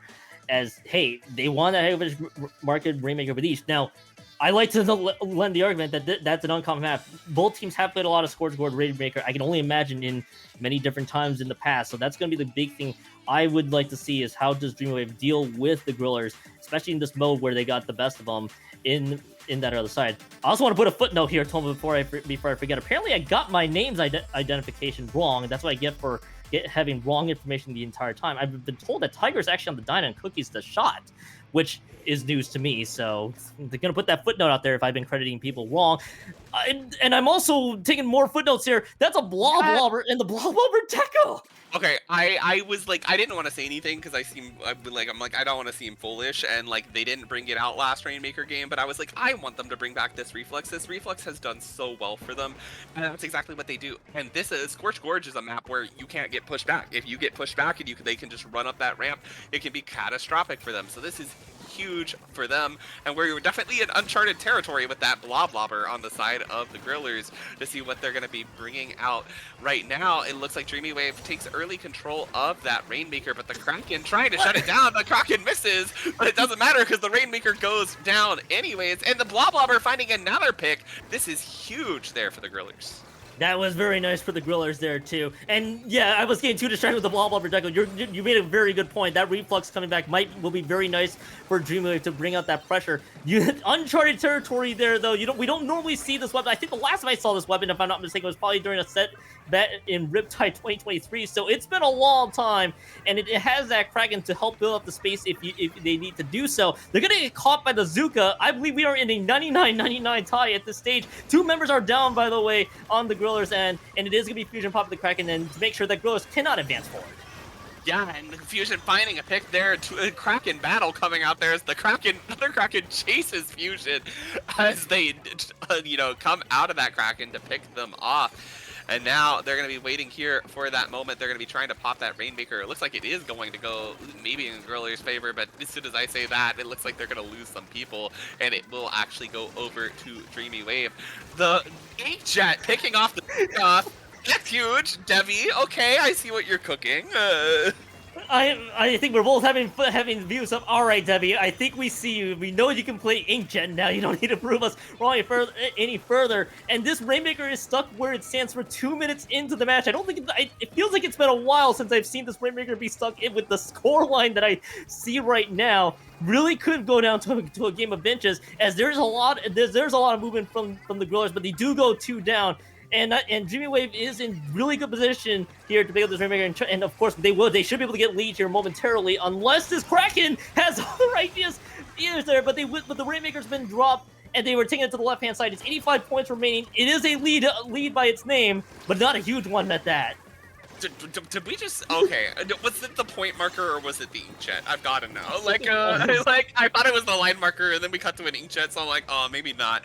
But we're finally seeing score come here, and they come up there just up that elbow, not quite able to find that lead yet. But it looks like if they pick it up, if they can just go forward just a tad, they'll be able to get it. Come on, Debbie, you can do it. Debbie, come on, right there. There we go. Okay, able to find that lead, able to find that checkpoint break as well, and like, Hyun, it is not often that we are 3 minutes into this game and just seeing the very first checkpoint break. Like, this is very strange. It feels like it's been a long time since I've seen a very stally Scorched Rainmaker map there too. I also want to point out that Debbie, by the way, popped the Rainmaker, moved it forward a few inches. Some tactics will normally say once the other team breaks through that Rainmaker, they have to move a few inches to get lead back. So ultimately, buying themselves maybe a small cushion. But more importantly, Grillers is going to be in the lead here with the C4 points remaining, and of course, breaking through that checkpoint. Fusion, however, is building up the space there. They got 2 members by themselves and trying to find the other one, just having to retreat though. Likely respecting RDB. Told me this is gonna be pretty close by the grand scheme of things. Yeah, and I think right now the big thing, okay, so what I keep seeing too, right, is every time that the Dreamy Wave picks up that Rainmaker, there's just a Kraken out. And, like, Kraken is such a huge momentum thief in this mode that they need to get that out, and they are able to make sure it's not there as they break that checkpoint. No people here to defend here on the side of the Grillers. The missiles are going to come out, forcing them back. This could be huge scoring opportunity here. You see that lead go. Debbie trying to pick it, but it is down to 41 now. But now no checkpoint stands in front of either team from scoring. That's important. Fusion gonna be up here. This could be huge if Fusion is able to find some right picks, able to take some pressure away from that Rainmaker as well. Womp looking to maybe be able to pick it up and score a few extra points. Going up that ramp, down to 14, Keon. This is big for Dreamy Wave. Couldn't have asked for a better push from Dreamy Wave, and it all started with just being able to find a few picks and that crab tank in the right position at the right time. And now this forces Grillers in a really terrible state where they only have 1 push to make this all count. Now the big thing they have to do is they cleared the checkpoint, but they gotta win out a lot of these fights. And Fusion and the rest of this Dreamy Wave squad will try to prevent that from happening here. 4 seconds left for sure. Overtime, 40 seconds extra is gonna be the timer on that Rainmaker, and they need to go here soon. But will this Zuka find value? Fusion may have other ideas at this stage. It's still trying to lurk large, but they're burning so much time left on this clock. There's the Zuka being fired out, and it will seal the deal. Dreamy Wave prevents the game 9 from happening, and Dreamy Wave wins the set 5-3. They clinch the playoff spot here in Division 3. Huge win for them, and I mean, I'm literally going to be running to Fusion's DMs after this set is over and being like, this big fan of this comp, Fusion. Like the reflux comp for them cooks so hard, Keon. Yeah. No kidding. It worked so well in that Clan Blitz map, and we're like, wait, we could just go back to this, and it will work almost consistently. And it almost felt like it hard counter what the Grillers wanted to do there. That 14 punch me in less than 30 seconds, it was a mountain to climb. Even more so with the way that game progressed, the Grillers needed to just move forward and just try to make any semblance of a miracle push to happen there, Toma. To no success. I gotta credit Grillers though, they did play their hearts out and found some of that adjustments, but Dreamy Wave realizing they made that work with the reflux and everybody else, and it was just a done deal. Yeah, wow. Wow. I mean, talk about a crazy set here to start us off tonight. And gosh, look at here at these moments. Just again, I'm talking about the reflex, getting those missiles out, and they're able to just push people back. The only reason that they were able to stop that push there is because Debbie was up in the air. Debbie's like, I don't care about your missiles. I'm literally an inkjet. I'm just gonna shoot you, like, right? And that's what stopped complete disaster there. And just, oh my god, what a beautiful run there, Keon. But closing thoughts before we head off to our second side of the net, our second set of the night. What do you think the takeaways were here? Takeaway there, I feel like both teams made so many strong adjustments between each game. We saw how that reflex cooked for Dreamwave, but on the other side for the Grillers, just the way they cooked with the Inaki Nova and Dynamo combo really started to put Dreamwave on their toes. They're like, all right, we got to figure out how to adjust for this, and it showed in several maps there earlier. There were no slouches once the Grillers realized we can make this one all count. And by the end of it, Dreamwave is like, all right, we figured out what we have to do now. We just gotta be able to execute the game plan that has worked out successfully for us with the reflux. That's what we saw there. So that's my closing thoughts. We do have the next set coming up here, so I'm just gonna toss it back to you. Where can the people find you if you also want to include your own closing thoughts? Yep, so you can find me at Twitter at ttoma_, right here at Twitch at twitch.tv/t Toma oh my gosh, Toma _. Twitter is not Toma _. That is Presto Gautier. I got the social medias all mixed up in my mind. So that was crazy. But Keon, I'm so excited for this next set we've got up. You know, huge Div 5 set coming up with our lovely SOS Grace and Sofa King. Huge. And sign us off for the night. Yeah, I will sign us off. Find me Twitter, Twitch, Blue Sky. You know the drill by now. We gotta get that next set going. They're probably just been waiting for us the entire time. So a lot of playoff implications for this Division 5 set. You don't want to go anywhere. You are watching Ludi tonight here on SplatoonTourney. You don't want to miss a thing. We'll be right back.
Good evening, splatters, and welcome back to Ludi Tonight. My name is Sofa King, captain of the Whip Rays. I could not be more thrilled to be on the mic for this red-hot, low-level set. Hey, and on top of that, I've been reunited with Star TO Grace. How you feeling tonight, Grace? What, a Star TO? Well, I feel great now. Don't deny it. Wow, that's crazy. But yes, it is I, the Grace, joined by the Sofa King. I am so stoked. This is a really great set with very, very high stakes here. D5, both of these teams want a gun for playoffs here, Sofa King. Oh my goodness. It's anybody's game here. Either of these teams could make playoffs. Hibiscus would be in a three-way kind of tie situation here in their group, so they could make it. But if Black Squid Ink Burger makes it, wins this match, they will go to playoffs. So this is for all the frickin' marbles here, Sofa King. This is crazy. Every last one of the marbles. I mean, you nailed it. You couldn't have set the stage better for what we're about to see, folks. I mean, Black Squid Ink Burger, if they're able to get that coveted 4-1 record, only losing to Caution, who sits at the top of this group, then they would be going to playoffs. But like Grace said, Hibiscus can force a three-way tie with the win here tonight. Indeed. Oh wow, very beautiful results up here. And I mean, you pointed it out before, but both of these teams were unfortunately thwarted by Caution, who's leading their group right now. But I mean, at least they have something in common here. But like you said, our burger friends over here, that's the only set that they've dropped. And they did go 5-3, well, being on the 3 side there. So they're coming into the set pretty hot. But I want to give a little love here to Hibiscus, tell y'all a little bit about them. They're pretty freaky, so they're pretty freaky. They're what? They're freaky. They're pretty freaky. Yeah. I need to know more. Oh yeah, no, I know you're just gonna. Oh my God, they're so freaky. We're already starting the set. My goodness, Sofa King. What kind of comps are we looking at here? What a way to segue in is. Oh my goodness, Grace, did I see a well string for Hibiscus? Yeah. Very, very fascinating. We're going to see how 90's able to use that to their advantage as they're rolling out here a frontline comp for the burgers, but no cooler. Do you think that coolerless works in the current meta? Oh, no, I'm sorry. They have an entry. Ignore me. Either way, let's rephrase that question to backless against this well string. Are they going to struggle here? I mean, if the question is, Grace, do you struggle against the well string? Do you think that they will? The answer is yes. Do I struggle against everything? Also yes. But over here on the side of Burger, they are slaying over here in mid. They are going to get a picked off here, rather. But the members of Hibiscus are coming in hot. They're already pushing. They're putting the splashdowns down. They're going to trade out 1-on-1. But the members here of Burger are kind of ready to set up a defense. They already wiped them out on the first push of the game, not even a minute in. And that push only got them to 74 remaining.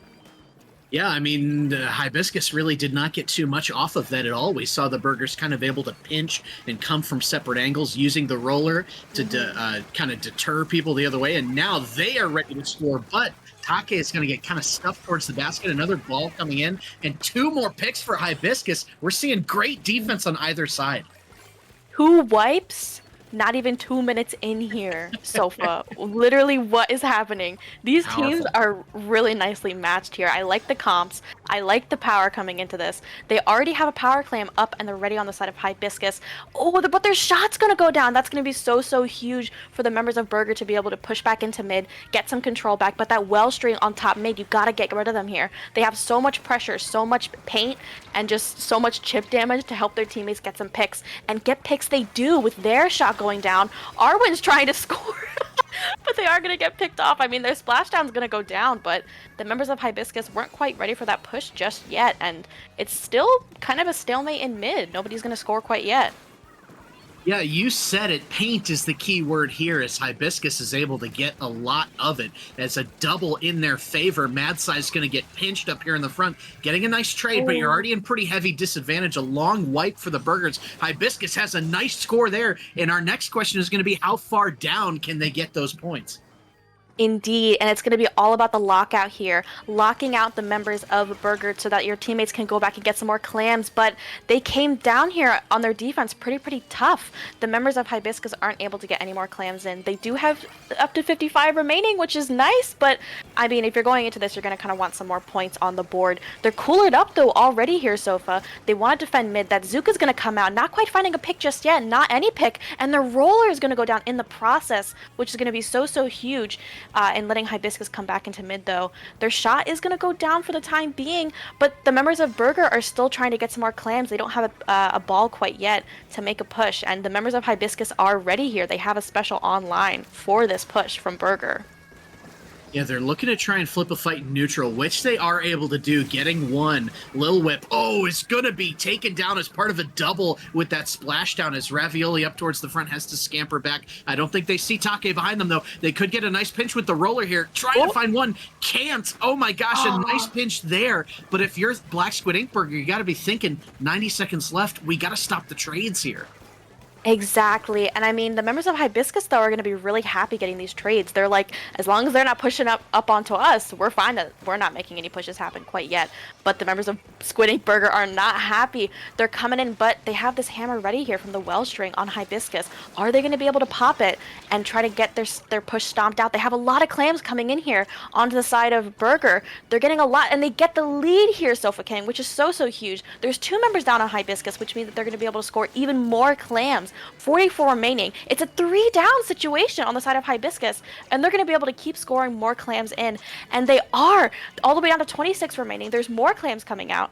They're pressuring all up onto them. They're 2 down again, Sofa King. They're getting so many clams. Is that a ball? And that's it. That's the game. What? Holy that was an smokes. onslaught push that never ended, Sofa King. That was really nicely done by Black Squid Ink Burger here. It took them a while to get their feet underneath them, to kind of flap their wings, as it were. But once they got in the air, that sustained push, I mean, that was 100-0, was it not? Yeah. Oh my God. That's crazy. I didn't even notice that, Sofa King. No, that's I They mean, got the whole distance in one. And I mean, really props to Ravioli at the very, very end there, knowing that, okay, my job is my teammates are holding this basket. I just got to go and get clams. Getting that ball at the right time, securing it, and just some really nice special play from everybody here. But I mean, for Hibiscus, you looked pretty dominant for that whole game, so I think you're in a good spot too. I think we're geared up for a really good set here. definitely. And even more kudos here to Squid Ink Burger. I mean, they were like a revolving door with that push. As soon as more pressure was put on, as soon as their teammates were like, don't worry, I'm holding them back, another teammate would go back, get some more clams, and they just kept it going for a really, really long time. They staggered their clams, they didn't throw everything in all at once. And it was just really masterfully played. Like, the members of Hibiscus had no room to breathe. They couldn't get any specials to combat them because it was just a constant, like, fight right in their spawn. I think that what we saw there was we saw both of these teams' selected comps doing what they want to do well. Hibiscus was able to really hold them off with the Wellstring, with the insane paint control, with the knot for a long, long time. But then Black Squid Ink Burger, with that, and Try definitely has cooler now, I remember, with that backless comp, once they are able to get going, man, it's hard to stop them. So Grace, do you think either of these teams change it up for Tower Sturgeon? I mean, I'm hoping we're going to see that and try again because it's such an amazing try map here, especially if they're thinking, well, I mean, maybe it'll work this one, you know? Maybe this aggression, maybe those ledges, the elevation differences are really going to help them here. The Wellstring's going to make another return here and oh no, this is devastating. It's a sloshing machine. It's not an end try. It's so sad. Interesting. Yeah. Hey, I mean, like you said, though, ledges can still be worked on pretty effectively with that machine, and they made the swap to Zap elsewhere to keep the cooler. So pretty much mostly the same basic skeletons of the comps coming out here. But we see Lil Whip juiced up, trying to work in mid here. The knot kind of being forced back, but numbers advantage is going to kind of remain in neutral here. Flipping the Zuka, trying to find the Wellstring, though, and the early push looks like it's going to be for the Burgers. Indeed, indeed. They're already popping that cooler, though, back there to try to get some leverage here. But the members of Squid Ink Burger are pushing up onto them. The shot's going to go down, but two members of Hibiscus go down as well and make that basically a delayed 3 down. Ravioli here is uncontested on this tower right now. Arwen, I see them trying to fight there in their core area, but the Fizzies are coming out. Their shot, or their Zap, rather, is going to go down, but that Booyah Bomb coming out. The Wellstring trying to get a pick here. They have their hammer online. Hopefully some kind of a push can happen, but it doesn't look like they have to use it quite yet because they're doing a pretty good job of getting these members out of here, out of pushing up here into getting the second checkpoint. But it is an quite the fight happening in mid, also by the tower. Everyone's fighting everywhere. There's just paint all over the map, Sofa King. But the tower is going to go back to mid. Hopefully, Hibiscus is able to come back from this. Yeah, really nice double there to kind of clean up. And like you said, paint, that's what Hibiscus's comp does really, really well, is they can lay down a lot of control very quickly. But going one down, and Yoko is going to take a dive off the map. Take's going to continue to flip advantage in the favor of the Burgers here as 90 has to scamper back to reset in neutral. And they do that very, very well here. They still have that hammer. They're ready for anything that comes their way. They have so much paint pressure because of the Wellstring here. That tiny little bubble when that happens. Oh my gosh, and Arwen's going to get a really nice pick here. But Lil Whip here is trying to make something happen here into this court. They're trying to get a pick. They get it onto Yoko here, which is going to be so huge. They won't have cooler for their next push. And the onslaught continues. They're 2 down again on the side of Hibiscus. And Squid Ink Burger is just trying to get right back to where they were before in the beginning of this match.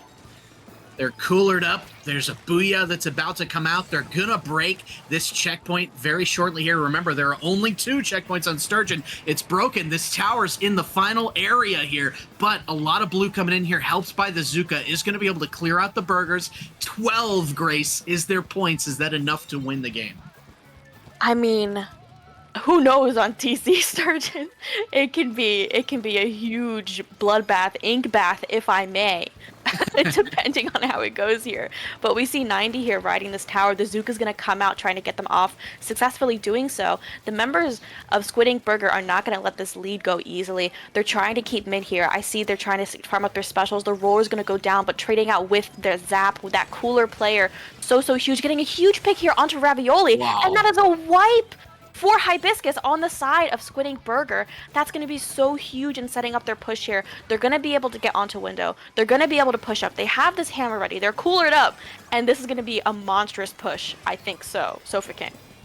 Look at Arwen's positioning here. That's what's winning them the game right now. It's positioning up in window, getting that happy spot, some more trades, but Hibiscus still with the numbers advantage. They've got to get somebody back on that tower to maintain while they've got the time. Take picked. Little Whip is going to be pushed back in window. A jump mad side trying to divert attention is going to slip back through on that tower. Some more pinching and poking, and the Burgers, it seems like, are stabilizing slightly, but Arwen is able to get one to jump in on window to assist, and the numbers have flipped back for Hibiscus as they still try and work this tower, but there's so much orange around. It's still Little Whip getting a pick on the knot and is trying to dodge away from the Wellstring, which is getting pinched on the other side by the machine. Grace, this is insane. This is actually insane. I see Arwen here trying to get a pick, but Take is going to take them out. So huge. If Hibiscus is able to try to get some more picks here, try to get some more paint up, and zone out the members of Squid Ink Burger to try to get them away from the tower, that's going to be key. So key here and getting them this lead. The Zuka's going to pop out. We see that they're working together on that left side, trying to make something happen, but two of them are going to go down in that process. The bubble's going to come out, and I mean, Black Squid Ink Burger is just going to make another push, making it even tougher for Hibiscus to come back from this. We've got the GG Booyah at the ready from Ravioli as one member of the Burgers does go down. Two go down. Now you want to keep that GG alive, so they're still trying to press the tower. Little Whip is going to get picked, and now it's Hibiscus's chance to try and chase that machine and gives themselves another chance at life here. They have a long way to go. We enter overtime. You don't want to pop that Booyah too early. You want to wait until your teammates can work off of it. Ravioli knows that, but is picked, and no more GG for the Burgers as they will go two down. 90 has a hammer at the ready. Arwen again is taking that strong position in the window. Lil Whip is going to drop along the side. The two members of the Burgers are behind them. They'll take the tower, and Take is able to snag it despite massive disadvantage on the side of the Burgers, and they're up 2-0. Oh my gosh. I think that whole game was really determined by getting Take in and really helping them make some kind of advantage happen just by flanking or sharking, something like that. Having a roller on your team is so powerful, and you need to help get them in there. And they got the game-finishing pick there at the end there, Sofa, sharking behind that tower and pinching them to where they just couldn't do anything. You must never take your eyes off Take, because he will take that off angle, and if you're not looking at it like death sweeping through the night, he will take you out. And we saw that against Hibiscus there, but man, Hibiscus is putting together some really nice pushes. They're really effectively using their paint control, and I mean, truly, it seemed like they had that comeback in the bag. So I still think we're looking at a close set here. I'm just waiting for Hibiscus to blossom in front of us. Yeah, and I mean, their comps are pretty tough. I mean, Wellstring is really great in its own right, but it can be tricky to work with. And I think especially going into a comp like Black Squid Ink Burger, that is a little more standard there. You see that those, standard kind of weapons. And I'm happy to see the sloshing machine especially. And we talked about that GG Booyah. I mean, that was such a crucial pick to get there onto Ravioli. They weren't able to clutch it up, but like you're saying, Hibiscus, the pieces are there for the puzzle. They just got to put it together. They're doing the right things, and I mean, both of these teams are showing why they deserve to be fighting for that playoff spot, right? But at the moment, Black Squid Ink Burger is leading this set. We all know that Ludi sets are long. Just a few minutes before this, we saw a team win the first 3 games and then come back to make that a super close set. So Ludi sets are long. Grace, as both of these teams move on to Rainmaker, what changes are you looking to see? Dang, the $1 million question. I mean, I'm not sure if it's going to be Billion-dollar question. comp-wise. $1 billion. There's high No, no stakes in deal. Div 5. High stakes. You're right. But like, I'm not sure if it's gonna be comp-wise because we did see some variation, I feel like, in the comps, but at the core it was kind of the same weapons, just kind of like different kits a little bit, like Sloshing Machine and Try. This is kind of, but Rainmaker Undertow is very, very interesting. It's very fast. It can be very tough to get a push out, and especially if they're like raining fire onto you. I'm interested to see how the Wellstring does here specifically, if they do so pick it, just because of that hammer is so it can be really oppressive. I mean, on Rainmaker, you can get those pops. You can really paint the floor, paint the way for the president, the Rainmaker. But I want to see what they run here so far because I'm not sure. Okay, yeah, Hibiscus is sticking with their plan, which is not a bad plan at all, as we see, the crack-on roller coming out from the Burgers. That blaster that we saw Little Whip play in Game 1 returns with Ravioli on the end try. Indeed. A little bit less of a paint-heavy comp coming out from a Black Squid Ink Burger, but it is Rainmaker, so let's just see how it goes right now. It's a bit of a fight here for mid. No picks quite yet. Trying to get in some good positions. The Knot's going to go down. Arwen's going to get picked off here. 90 trying their best to hold mid, but Ravioli's going to get a double, I think that was. Possibly a triple here trying to hold mid. But the members here of Black Squid Ink Burger are going to grab this Rainmaker. Arwen's here, already positioned up, trying to defend this right checkpoint. And two members here of Black Squid Ink Burger are going to go down. I didn't see it quite happen. Take here getting a pick with that Kraken is going to be huge. And two members of Hibiscus are now down. Yeah, I think acing is going to be key, though, because Hibiscus has to keep in mind that Burgers are going to have that cooler available and beacons everywhere. And in a mode like Rainmaker, that can kind of cause things to spiral quickly. For sure. I see Take here. I see you trying to get a pick here onto 90, onto Yoko, but to no avail, unfortunately. They're going to get rid of some of these beacons like you were talking about, but their Nautilus is going to go down in the process. That Zuka coming out, but they squid rolled out of the way. I think that was. The members here of Black Squid Ink Burger are going to get this first checkpoint. They do indeed. I thought I was going to have to eat my words there, Sofa, but Arwen's here ready for this pop, and they don't want to let them get any further past here, popping that cooler. But the members of Squid Ink Burger, I mean, they're rushing in hard, and they're going to grab this Rainmaker, it looks like. Ooh, that's a nice bait on the Splashdown. It does get one, but not more than one, as 90 is able to get one pick, saving this hammer probably for the post-Kraken here. As, man, another member of the Burgers goes down. Take is kind of in a position where he's going to get pinched, so that is going to make Hibiscus regain control of mid here. What do they have to do to push? With the specials that they have, what does a blueprint for a good push look like for them? I think it's got to start with the cooler. I think you got to get that cooler, maybe try to zombie push it if some of your Slayers are going to go down here. But, I mean, they're going to lose their Rapid here, which is so huge. That's a lot of their aggression, a lot of their chip damage especially is going to be tough here. Their shot's going to go down as well. Another one of their really big initiators here, and they're going to get this first checkpoint. Hibiscus, they're pretty much on even ground here, although they are trying to maybe push it here down this left path, which is interesting. But there's two members of Black Squid Ink Burger down, but they're still going to get the Rainmaker here. But Hibiscus is looking to pop, and they do, popping that cooler as well. Oh, that's a nice hammer, but the blaster holding off the rain, that crucial delay. Take gonna get two with the Kraken. They stop the Rainmaker at 29. Now that could be enough, but Undertow is pretty volatile, and you may be looking for more. But Hibiscus sitting in a great spot now with 2 minutes left. Indeed. Getting all the way to 29 is pretty good here, knowing Rainmaker standards, but Undertow is a little dicey. It'd be great here for Hibiscus, but Black Squid Ink Burger is not quite out yet. Hello? Arwen is gonna rush in and get that Rainmaker, getting a huge pick on Ravioli here.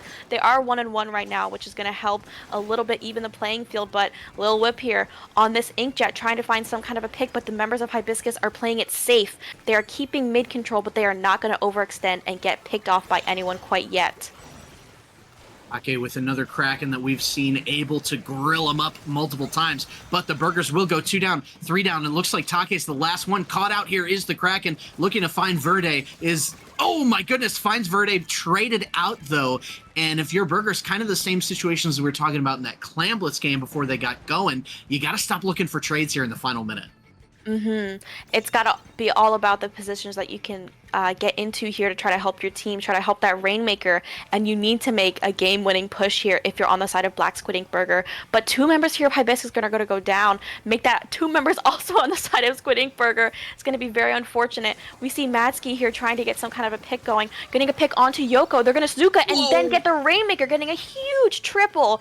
They're going to be able to paint up in mid, get their teammates in, and the members of Hibiscus have got to station up. They got to buckle down and let them come to them if they want to try to maintain their lead going into this.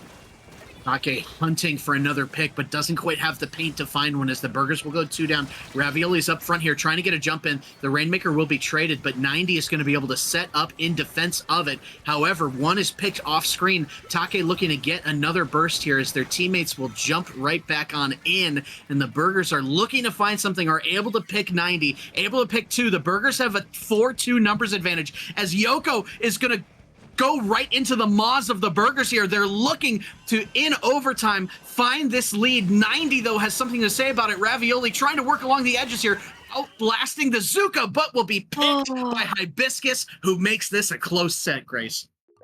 That was a really, really interesting play there. I mean, I really appreciate that was Yoko, I think, with that game-winning pick rather onto that Rainmaker, opting to just rush in and be like, all right, they're distracted. Their teammates just went down. They're not going to be expecting this. I'm going to rush in and get the kill onto them. Is so crucial in Rainmaker. You have to be divisive, and I applaud them for that really great pick. Yeah, I mean, hey, ultimately what this game ended up being about was about Hibiscus able to adapt on the fly and to go for the less used right path when it was available to them. They're able to get that check quickly. They're able to guide that hammer through up to a really nice push there. And we saw a great offensive performance. We know that they've been great on defense throughout this set, but we saw them able to execute a really, really nice push. If they can keep playing like that, they can turn this set around quick. Definitely. And I mean, we see that they have what they kind of have it in their bones. They have what it takes to buckle down and defend their lead when they do have it, which is so crucial. If your defense is not solid, it can be really, really tough going into a comp that is just going to be throwing everything that they can at you. We saw those Krakens, Take's Krakens, like in this replay, were so crucial, helping their teammates get up, push up really far into them. It's all about coordinating with your aggressive teammates here, and I mean, Black Squid Ink Burger is really, really good at that. Game 4 is always one that kind of colors how you can interpret the rest of the set, right? Because Game 4, you're going to see the final mode that you haven't seen these 2 teams play yet. We've seen the other 3. Splat Zones on Umami. If you're Hibiscus, you're looking to tie this set up. What's kind of like, what have you learned from this set so far? How do you need to approach zones differently than the other modes? Well, I think, listen, this Wellstring player, they're going to be so annoyed with me, Sofa, but I think this is going to be a good map for them. Or rather, mode for them. I mean... They're going to be... Wait a second. They're going to be annoyed at you for saying that they're going to do well? Is that what I'm hearing? Listen, yes, because they're going to be like, Grace, can you, like, shut up, stop talking about the Wellstring player? And then I'm going to start an in-house fight between teammates, and it's going to be really upsetting. Okay. Oh, I see. So you're going to start a mutiny based off of jealousy. Yes. Listen. Okay. But really, I mean, Splat Zones, that objective is just sitting there right in mid, and all you have to do is defend it. And they are going to go Wellstring here. 90, I've got to respect it. And we are going to see the gal come out on side of Squid Ink Burger. So a little bit of variation, but very similar comps yet again. Yeah, cool pick. No more Zuka for the Burgers. And then for Hibiscus, despite the knot going down immediately, I love the pick. The swap to the vanilla knot for the rain, which will be really, really nice. Neutral early on as Yoko is going to be getting juiced up, looking to poke, as their name would suggest, into this right-hand side. Take, again, looking for something. But Grace, what do you think is going to make the bigger difference, the V-knot or the gal? I'm not sure. I mean, the paint difference is really going to sting here for Black Squid Ink Burger, as I say that they are going to get some kind of a Oh, no, but they're going to go 3 down here, it looks like Sofa King. Again, like I was saying, I think that paint is really going to come back to bite them, especially on splat zones. You got to help enable your aggressive players here. And I'm not sure if Black Squid Ink Burger can here right with this comp, but the Gal is really going to help enable them to get in. Maybe not paint-wise, but aggression-wise. They've got that wall, it can stand. And they're here painting this right zone. They're dancing around trying to get a pick here onto Yoko, I think that is. But they don't quite get it. Verde, actually. And they are going to get that pick there onto that shot. They're going to get to top mid. They're going to try to enable Take to get something to happen. Lil Whip is going to try to pop their special here. They're going to die. No, Sofa King, this is so sad. Yeah, this is a bloody game so far to open back and forth, extremely kind of stuck in neutral on both sides. We're seeing a lot of 2v2 matchups going on, but 90 has that hammer at the ready, is going to be looking to use it. Now, we have seen 90 mostly use the hammer from a distance in a very safe way. I think we're going to continue to see more of that as we're about to maybe see a lead flip back to the Burgers, but this game is in no way decided at this point. Definitely not. 2 members of the Burgers are going to go down. Madsky trying to make something happen top mid, and they can sustain it here with this Gal. So much pressure that they have just with that wall. As I say that they are going to go down, but 2 members are going to go down on Black Squid Ink Burger. It's a huge bloodbath right now, Sofa. We see coolers flying out. We see the Tri-Slosher trying to make something happen. Top mid is kind of unspoken for yet, which is going to help give somebody an advantage. Hibiscus opting to hop onto here, but Ravioli gonna pop their armor. They're gonna get a pick, but they're gonna get picked off as well. Sofa, I don't know what's happening. This is crazy. There is so much movement from both teams that I am slowly losing track of which spawn is which as the game goes on. Like, there's so many people who are pulling flanks at the same time. This is crazy to watch, but with no penalty, Hibiscus will go up 2 team members, allowing them to get a nice lead here. The pack from Lil Whip is, I believe, or no, it's Take coming around the back, finding a trade, but Hibiscus will go 1 down. They're still taking this zone down, and the Burgers are going to have to scramble to kind of get Ink out, but Madside will go down, Lil Whip will go down. Now it's just Rav in the middle who will go down, and Take is forced to kind of just wait here. This is a crucial moment. You can't stagger your team here, but Take's going to go out and get 1, is going to get found, and again, you can't trade with only 20 ticks left. Indeed. Oh. Verity's going to get such a crucial pick here with that Zuka. They're sharking around here. I can see the blood. The blood in their eyes. They're trying to get these picks here, but the members of Black Squid Ink Burger cannot paint this zone in time. That paint-like comp really did bite them there. In the end, they are going to lose that game, but still a very, very great showing. They were kind of almost at a really good advantage with the kills. They were getting so many picks back and forth. Some of them were trades, some of them weren't, but that goes to show that maybe you just don't have to paint, you just have to kill them, you know? Yeah, I think you're absolutely right. And what we noticed is, you know, the kills could have gone either way. And in many cases, they did go either way throughout the early half of that game. Mm-hmm. But here is the key moment that you just saw in the replays is once Hibiscus did take control, I think that the fact that their comp is more able to play a stability, sustained play style was what let them just run that down. Yes, that's such a good idea or observation, Sofa King. That's crazy. Like, now that you said that, they're really, really good at holding their ground. We saw that in the Rainmaker game, and we're seeing this again now with such a stationary mode like Splat Zones. They really can get it in the bag if you allow them to be in those good positions to just sit there and just maintain space. The members of Black Squid Ink Burger are forced to push into them, and while they do have that aggression, they do have those kills, those picks, they can get them. They can't quite get the objective to go with it because they're trading out. Yeah, it's definitely making for an interesting set, and hey, like we said 2 games ago, Ludi sets are long, and we're seeing why, because now this one's guaranteed to go to at least a Game 7, most likely more. Grace, we're headed back to Clamblitz as we cycle through these modes for a second time. Now, to remind y'all, the first Clamblitz game was Clamblitz Scorch. Hibiscus was dominant for the first 3 or so minutes, ticking it down to maybe like 60, so pretty modest push, but dominant on defense. And then Black Squid Ink Burger came roaring back with that 100-0 push to close it out. What are you anticipating for Clamblitz on Museum? This is tough. I'm thinking it's going to be very close. Nobody could guess. No, I'm kidding. I think it's going to be very, very close. It's impossible to know what could happen. I think we're seeing how good Hibiscus's defense is, but Squid Ink Burger is going to be taking all the notes from those past 2 games, and they are going to change up their comp a bit. They're going to bring back that shot, try to get some more paint on the floor to enable each other. And I mean, I didn't notice it until now, but 2 of their members have Ninja Squids, so if they're able to get them in, that can totally be the match. You know what else I'm seeing is I'm seeing a swap to custom well string, which will make Take's life way harder. For sure.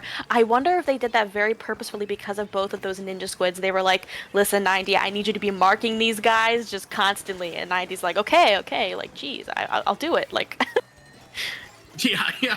I guess if you say, I really love my hammer, but I guess if you guys really want me to play Wavebreaker. But yeah, as we see, a nice early advantage for, 90 will cancel that out, though, able to get Take out of the sky as things will kind of neutralize to 2-2. Mad Sci and Rav, a nice fighting pair up at the front, looking to get in with the pack. A really nice aggressive push there. The bubble adding to it. They've got to collect some clams together now to make a ball. The roller will go down as Hibiscus is going to be kind of rolling back out here to stuff this early push. so unfortunately, they didn't really pass those clams to each other to get a push going. And even if they had, I think they would have just got stomped out. Hibiscus here going strong. That defense is looking so solid. And Black Squid Ink Burger has to find a way to... okay, never mind. No, just Zuka. Yeah. No, yeah. Well, you asked them to find a way, and they certainly did, didn't they? Well, yeah. Arwen is going to be setting up on the plat here. I think they're aware somewhat that Take is up there as Mad Sci is going to be painting up the mid here. Now, Grace, oh my goodness, Take trying to bite off maybe a bit more than he could chew there. Grace, if you're either team, what does a push look like to get into plat? It always takes so many resources. Like, what's your mindset there when trying to go in?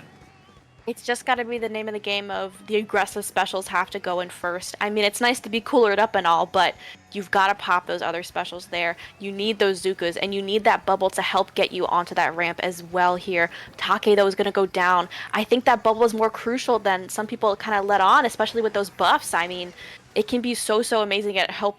Oh, Sofa King, they scored! They scored! A nice little misdirect there as we saw Arwen dragged to Splashdown 2. Meanwhile, they got in on the left box and had a nice score. Take has a lot of clams, but maybe is not quite... Oh my god! The movement to get a couple more. Holy moly, the mechanics there were way cooler than the 6 points that were scored. But man, 65, this is kind of the inverse of what we saw in the last game, right? Some little bitty pushes from the Burgers with nice defense, but you got to think that Hibiscus is going to be moving in. A nice pick by Arwen is very close to a splashdown, trying to paint for it here, trying to get the bait online. Oh, maybe doing that a little too early, and suddenly Hibiscus is 2 down. Indeed, and Take here getting set up. There's so much paint around them. Their teammates are supporting them here. They are going to be able to pressure them. Not quite getting them picked themselves, but the members of Squid Ink Burger are struggling here to try to maintain their little area. Take here trying to get some picks. Those were like indirect, not quite hitting those shots. They're so sad. Roller hitboxes. I thought they fixed you. I thought that second ball was going to go in, but the Burgers somehow, some way have been able to stifle that attempt, and now it's going to be a 9-point game. Let's take a look, do some quick math here. It looks as though Hibiscus is going to need power and 1, I think, to be able to take the lead right back. Listen, I cannot do quick math. That is not what I'm here for. I am studying writing. I am not good at math at all here, Sofa, so I'm going to go with what you're saying. But what I do know here is that Arwen is really great at pairing up with their teammates here, trying to get these picks. They're so great at pinching and flanking as well, and we kind of see that coming out to fruition. But Take here is trying to maintain their plat because the members of Hibiscus are trying to make a huge push. They have 2 power clams at the ready, and they already have that splashdown as well. Super divisive, can really help them get up to their plat, but their shot is going to go down in the process, and they aren't quite able to get the plat quite yet. Take is going to get another huge pick here onto that Nautilus, and that's just no dice here for this push yet for Hibiscus. Yeah, it kind of puts a very big delay on everything that Hibiscus wanted to do, as well as some of those specials being lost as well. You see the back coming forward. The Burgers are going to be looking for another push here in the last 20 seconds if they're able, but the Zuko will go down. 90's going to be rolling out towards mid to try and aggro, and Yoko is going to get a great pinch. 3 down for the Burgers. They've got to be mindful of where Take could be hiding, but they just need power in 1, and it looks like they are going to get it, and they do with another power claim to boot. That's quite a lead. That is quite a lead, and I think that they're gonna put another claim in just to solidify it there, Sofa King. Oh my goodness. After losing the first 2 games here, Hibiscus is making such an amazing comeback. They're adapting to Black Squid Ink Burger, and they did what was done to them before in that first game. We saw, like we were saying mid-game, right, Grace? We saw pretty much the reverse of what we saw in game 1 with how Hibiscus was playing that. They kind of took a while to get their offense going, but once they did, they had a really nice push down to 44 or whatever it was to clinch it, and they take the lead in this set for the first time all night, but this is still hankering to be a close one down the stretch. Definitely. I'm so interested to see what kind of alternate comps are coming out here, because if you're on the side of Squid Ink Burger, you're just thinking to yourselves, something isn't working. But what is it? What do you think? I know you've been asking me, but I want you to know. You know the Burgers. They're your people. Yeah, I mean, they are going to be sticking to their comp because that is what they excel at so well. And with this group of 4 that they've got, I don't believe they have some of their other players available. I think we are going to see them continue to run backless. We may see something like a stringer coming out from Ravioli if they think that they need some way to counter. And, you know, we know that we've seen Lil Whip be able to pull out the NZAP for Juice. But looking at tower control on Hagglefish, this one was arguably the tower control Sturgeon game, the Burgers' most dominant game of the set. So I'm hoping that we can see more of that. But I mean, honestly, if Hibiscus is on a roll, let's keep it going. I know, right? And similarly, we're going to see Ravioli switch here to the sloshing machine, which I am happy for. And I don't think that's any variety, or rather changes here on the side of Hibiscus. They're sticking to their guns, kind of like we talked about. I mean, Arwen here trying to find a pick sit here. It looks like Yoko already getting that cooler. What was that? The first 15 seconds. So huge.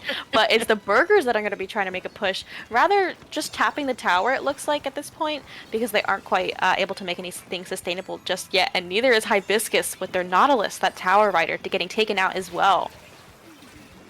As we see there, look at them actively marking Take. They know exactly that that's what they want their game plan to be. But Verde coming around the side is going to get stuffed by the bubble slightly, but able to find the chip on Take, and now only 1 player remains up for the Burgers. But this has, again, been a super back-and-forth opening. Madsight, your team's not with you, but it's able to get Verde clean and is going for a flank of potentially a very, very nice time. And we're seeing another low-scoring back-and-forth opening from these 2 teams. Indeed. Oh man, this is going to be tough. I think it's going to be about who can flank the best. Who makes the best flanks, and that's going to be the sign of who's going to win this here. Arwen here is not able to clutch that pick there, but the members of Black Squid Ink Burger are going to try to make a push happen. Their shot is going to go down, but 2 flanks here on the right. Oh, never mind. See? They're backing down from the flanks.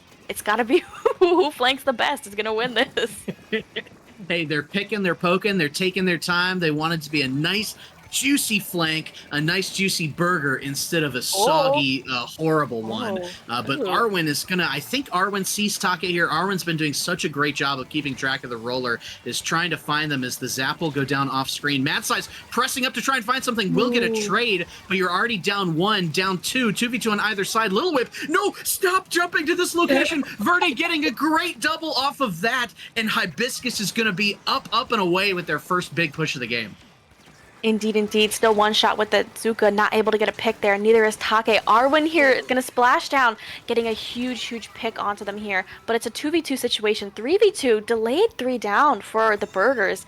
But 90 here, sitting on this tower. They're raining fire with that whirl string. They're going to put down that wave breaker as well. And I mean, it's going to be tough for any of the members of Squid Ink Burger to make some kind of a flank here. Oh, but as I say that, Lil Whip is gonna Commentators flank them here, curse. getting 2 picks, and that's really gonna help the members of the Burgers kind of get back in here. I'm telling you, it's just gonna come down to who flanks the best. Yeah, you're absolutely right. And I think that despite what you're saying, you know, that's a credit to Lil Whip doing that right there. A flank in that situation was not advisable, but they were able to pull it off either way. Yoko is able to get one. Man, these super jumps into mid are so dangerous. As Take will go down, the Burgers are swiftly in disadvantage again. Indeed. The qualms of being a backless comp here, you're kind of funneling your friends into being murdered as soon as they drop down into mid here. That Waybreaker's going to come down as well, really not letting them get those amazing flanks as we've been talking about. All of the action is in front of them. I don't see any flanks quite yet. 3 are going to go down on the Burgers. There's jumps in mid again. What's happening? No, they're doing it again! Sofa King, they can't stop jumping to him. Oh, but Take's gonna get a pick here, and that's gonna be a wipe on the side of Hibiscus. What is happening? The jumps finally worked, I guess. We were just wrong. We were completely wrong. Let it never be said that that boss from Side Order can't occasionally actually kill you with all those Inklings jumping in. It's gonna work at some point. Now, you want to grind for the lead here because despite going 2 down, oh, Ravioli, you booyah the tower there, is able to get a pick. The Hibiscus will go 3 down. That'll flip the lead to the Burgers. They've got numbers advantage back from some terrific super jumps, which are finally going their way late in the match at the perfect time. Lil Whip is still left on tower, somehow surviving against the Wellstring, but Hibiscus will get a wipe left. 50 seconds left, Grace. Do you think they can get it to 20? I mean, can they flank better, Sofa? That is the question. Can they flank better? I mean, they're popping these specials right up onto their spawn. They're trying to get these picks to happen. They're trying to get this aggression. But, I mean, the members here of the Burgers are already stationed up onto this top left area. And, I mean, they're trying to get those specials again. Yoko trying to get another cooler. You gotta chill out. Not so many coolers. But 2 members are gonna go down on the side of Hibiscus. Lil Whip and Yoko into the fight of the century. But, I mean, it's gonna be tough here. They already have the GG Booyah like we've been talking about. They are 2 down, but it doesn't matter if that Booyah bomb is just gonna get everyone on the tower. But it looks like it. I don't know where it went so far. Where'd it go? Oh, there it is. They popped it. Oh my god!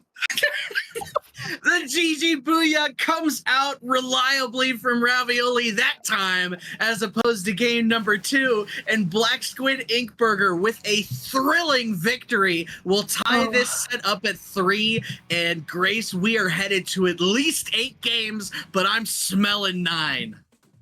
Oh, this is freaky.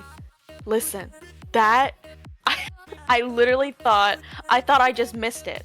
I thought I was just so excited about the flanks and about the Zap 1v1. I thought I missed it. I thought I missed the Booyah bomb, but no. Oh my gosh, Ravioli was just holding it. They were waiting for the moment. Hold on to it for so long. It just seemed like Literally so long ago. And I was looking at that HUD. I was like, I don't see an X over the machine. So where's the Booyah? Where's the Booyah?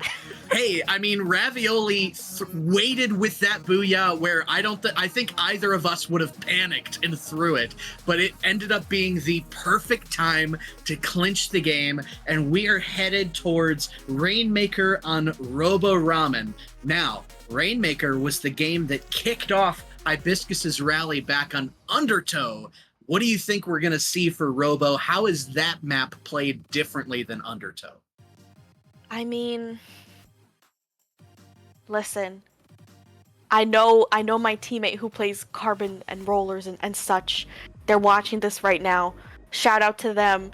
I don't know if this is a good roller map or if it's a good Carbon map, but I'm pretty sure somebody's killing me in the chat. I'm gonna get like dragged out my window and like electrocuted. But I feel like oh my god, I feel like the kind of levels here are really, really good here. The ledges, you can be a little ledge demon here. I feel like this roller is going to go really, really hard here. Take, I mean, they've already been doing a great job. Those krakens, those bubbles, just the pressure that they have. I think this is going to be their map to shine. And I think the members of Hibiscus have got to be ready for that. I think so too, and I think as tempting as the hammer may be here to try and clear out street for the Wellstring, they're probably going to have to stick with the custom because it seems like in the 2 games we've seen it, it's been working quite well. Indeed, indeed. And I mean, they did lose that one, but they did keep track of everyone. Even if they still kill you, at least you knew that they were there, you know? Like, that's half the battle. They knew where the GG Booyah was. Oh, I don't think I see a custom sticker on that well string. Let's see. Or no, there is one. Never mind. But what we do see is a return of the crack-on roller that we saw from Undertow. Whoa. So oh, wait, Bubble. Sound the junior alarm. There is a Splattershot Junior on the side of Black Squid Ink Burger. They wanted that paint, and they want to enable their roller player. I'm calling it right now. This was such a great choice. Oh, they're dead. They're dead, actually. But we do see there, they are running the double bomb comp. We saw Lil Whip barf out 2 bombs instantly, but he's going to be the last one up there, putting the bubble just to stall for a little bit. Take able to jump back in, but that is an early checkpoint for Hibiscus in the first 30-ish seconds. Oh, and they are looking for more, getting a nice stagger on the burgers, and it's just Ravioli. Grace, this could be a very, very quick game, as 90 is going to be stalled by the double bomb Junior here. If Ravioli's trying to pick the rain, will go down, and my gosh, Hibiscus might be able to score even more. You've got to paint, and you've got to help your Rainmaker here if you want to make some kind of a push happen. Lil Whip getting that amazing bubble here, bombing them out. Like you said, that double bomb Junior. Ravioli here pushing up with them, but they don't quite get the pick. 2 members are down on the side of Black Squid Ink Burger, and I'm not sure if Hibiscus is going to push quite yet. They want to play this smart, and I respect them for that. Yoko trying to paint up for them. 90's going to get taken out, though, there. That's their Rainmaker. They didn't have a lot of time left, but, I mean, Black Squid Ink Burger is going to get this pick and get the pop. That Cooler is going to come out, sure, but the members of Hibiscus are still in their spawn, and Arwen is going to splash down onto the Rainmaker, getting a huge trade and kind of sticking it in a really weird position there for the Burgers to push off of. Yeah, tough spot there, but they're getting a huge numbers advantage. I do believe that at least the knot was coolered up from Hibiscus, perhaps, but they're taking a lot of mid control here, trying to get the check back in quick succession in their favor are the Burgers, who are able to get 1 member of Hibiscus. Arwen was in danger from the Kraken, but was not picked. As the bubble's going to come up, they need another special or some other way to get these members of Hibiscus down to try and make a counter push. And Hibiscus knows this. They're popping the Zuka knowing that nothing can really stop them. I mean, the Rainmaker shot, the Rainmaker itself is a really great weapon, but they're going to get taken out first here. Ravioli, unfortunately, getting taken out. But that does mean that off a respawn, they're going to be able to farm up their Cooler to try to help their members, try to get maybe some kind of a zombie push going, keep up the aggression onto Hibiscus, just like they did to them. But Ravioli opting to take the Rainmaker again and getting taken out. This is looking really unfortunate for the Burgers, but not over till it's over indeed. Oh, great pick by Take there, as the Burgers will go up 1. Take is going for a long, long flank. Whoa. I'm actually curious if that was a chip or a pick, but it does seem like it was a pick, because Yoko sees them. Lil Whip is up front, but needs a pinch here from Take, trying to with the Kraken, is not able to find one. Lil Whip is trying to create a path there, will be able to get 1, trying to go forward, but it's Arwen who is able to shut that down, and the splashdown might be able to get more, trying to get one underneath, can't, but Hibiscus is going to be set up for a nice lockout here. They have such amazingly coordinated and like timed textbook splashdowns here. So much credit here to Arwen. I mean, it's looking really, really great for them in this game right now, but they are going to lose their shot player, which is going to be really, really tough to come back from. They've got that Zuka online. They're going to pop it. That Bubble's online as well, but 2 members there are going to go down on the side of the Burgers. That Bubble's going to be amazing at trying to keep their positioning here. Ravioli getting a huge, huge pick, going away from the bubble where that attention is going. Getting a huge pick on Yoko, being able to paint up in mid. All of their specials are coming out. They're going to be able to bomb them out and zone out the members of Hibiscus to try and arguably match their freak. Match their freak indeed. Not quite yet, but they are trying to. But 1 member is going to go down. Take trading that out. The bubble and the roller are the last one left. And Yoko is going to get that pick alone, crucially. They're probably going to be trying to jump into the bubble here. Take opting to go for Yoko is going to be ended up alone here. Verde's going to get picked. Take still trying to lock it down here. Not able to find more. And another nice pick by Yoko, who is single-handedly trying to flip advantage back. But Little Whip has something to say about that, and this one's still super even in the final 40 seconds. Oh, but that pick there onto their shot is going to be so, so huge. That is one of their biggest initiators there. Kraken's a little bit slow. Bubble doesn't really do anything. Sorry, I'm a junior player. I love you. Cooler doesn't do anything. And it can be tough to hear. So when your shot player goes down, you really have to halt and just wait for them to come back to initiate something. Oh 3 my God. members of the Burgers are going to go down here. This is such a devastating loss here. Ravioli trying to hold their ground, but they're getting marked. They're getting pushed back. There's so many bombs coming their way. Take trying to make something happen. They're going to crack in here. Maybe trying to take out the Rainmaker, but they're opting to stick in mid. 90 is in a danger zone, but the junior here, Lil Whip, is going to get a really nice pick onto them. I'm hoping they're going to be able to make something happen here. Oh my They're going to bubble God. here. Oh. Oh, what happened? Sofa King, I didn't see what happened, but I'm pretty sure that this game is just going to go right to Hibiscus. Oh, yes. Hey, I thought with this right-hand side push that we were seeing from the bubble that we're about to see one of the most unusual, unorthodox Rainmaker pushes in overtime in Robo-Ramen history. But Hibiscus and their stability wins out and is too powerful this time around. Also aided by... Man, Grace, I think you were commenting on it beautifully. I think we saw from the Burgers maybe, 4 deaths to pop on camera, maybe more. But, I mean, that can't happen in a fast mode like Rainmaker. Yes, and with a comp like the Burgers as well. If you're going down like that, that Slayer is only going to be able to do so much in helping you kind of maintain mid here. It's more suitable for the backline. So if that were to happen to Hibiscus... for example, they would have that well string to back them up, but it's the qualms of not having a kind of stationary, more backline weapon with your comp. I mean, it has goods and bads, as we are seeing, you know. Very much so. As earlier in the replays, we saw on Hibiscus's early push in like the first minute, 90's outstanding patience with the Rainmaker, holding it at that place and waiting until that perfect moment to grind the score earlier. If they hadn't done that, I think that the Burgers push may have ended up being lower. So props to 90 for really maximizing that situation and bringing Hibiscus to the brink of a Ludi set win. And lest we remind you folks, if Hibiscus were to win this set, we have a 3-way tie between them, Black Squid Ink Burger, and Go to Shell in Division 5 Group E. Indeed, indeed. This is match point for Hibiscus. They must be tingling. They must be chomping at the bit, possibly nervous. Hopefully not too nervous, because this could mean a lot for them here. But, I mean, splat zones on ship shape is very interesting to say the least. I am a junior player, as many may know.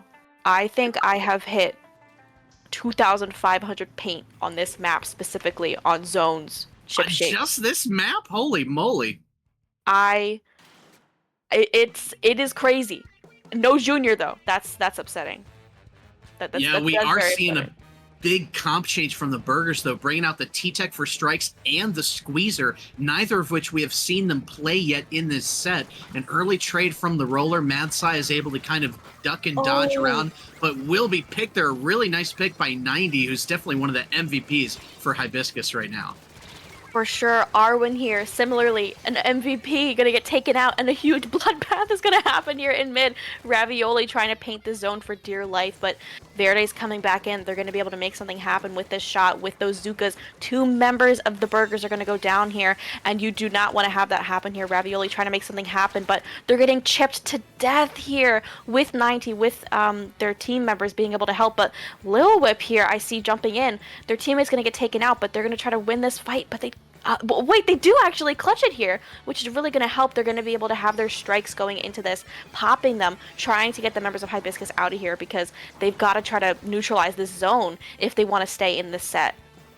Yeah, patience is going to be key here as they do get one. That zone is ticking, but you can't let that get to you. You can't feed into it. Madsai, though, is going to be trying to make a play for it against Arwen. Will be picked. That Squeezer's going to lose their Zuka, which is so crucial against a team with strong midline as Hibiscus. And Take's going to pop this bubble here. One member of Hibiscus will go down. Take chips another. Oh my gosh, there's one in the court that's super split from the rest. The Burgers are going to be able to flip this zone back and make a play at it.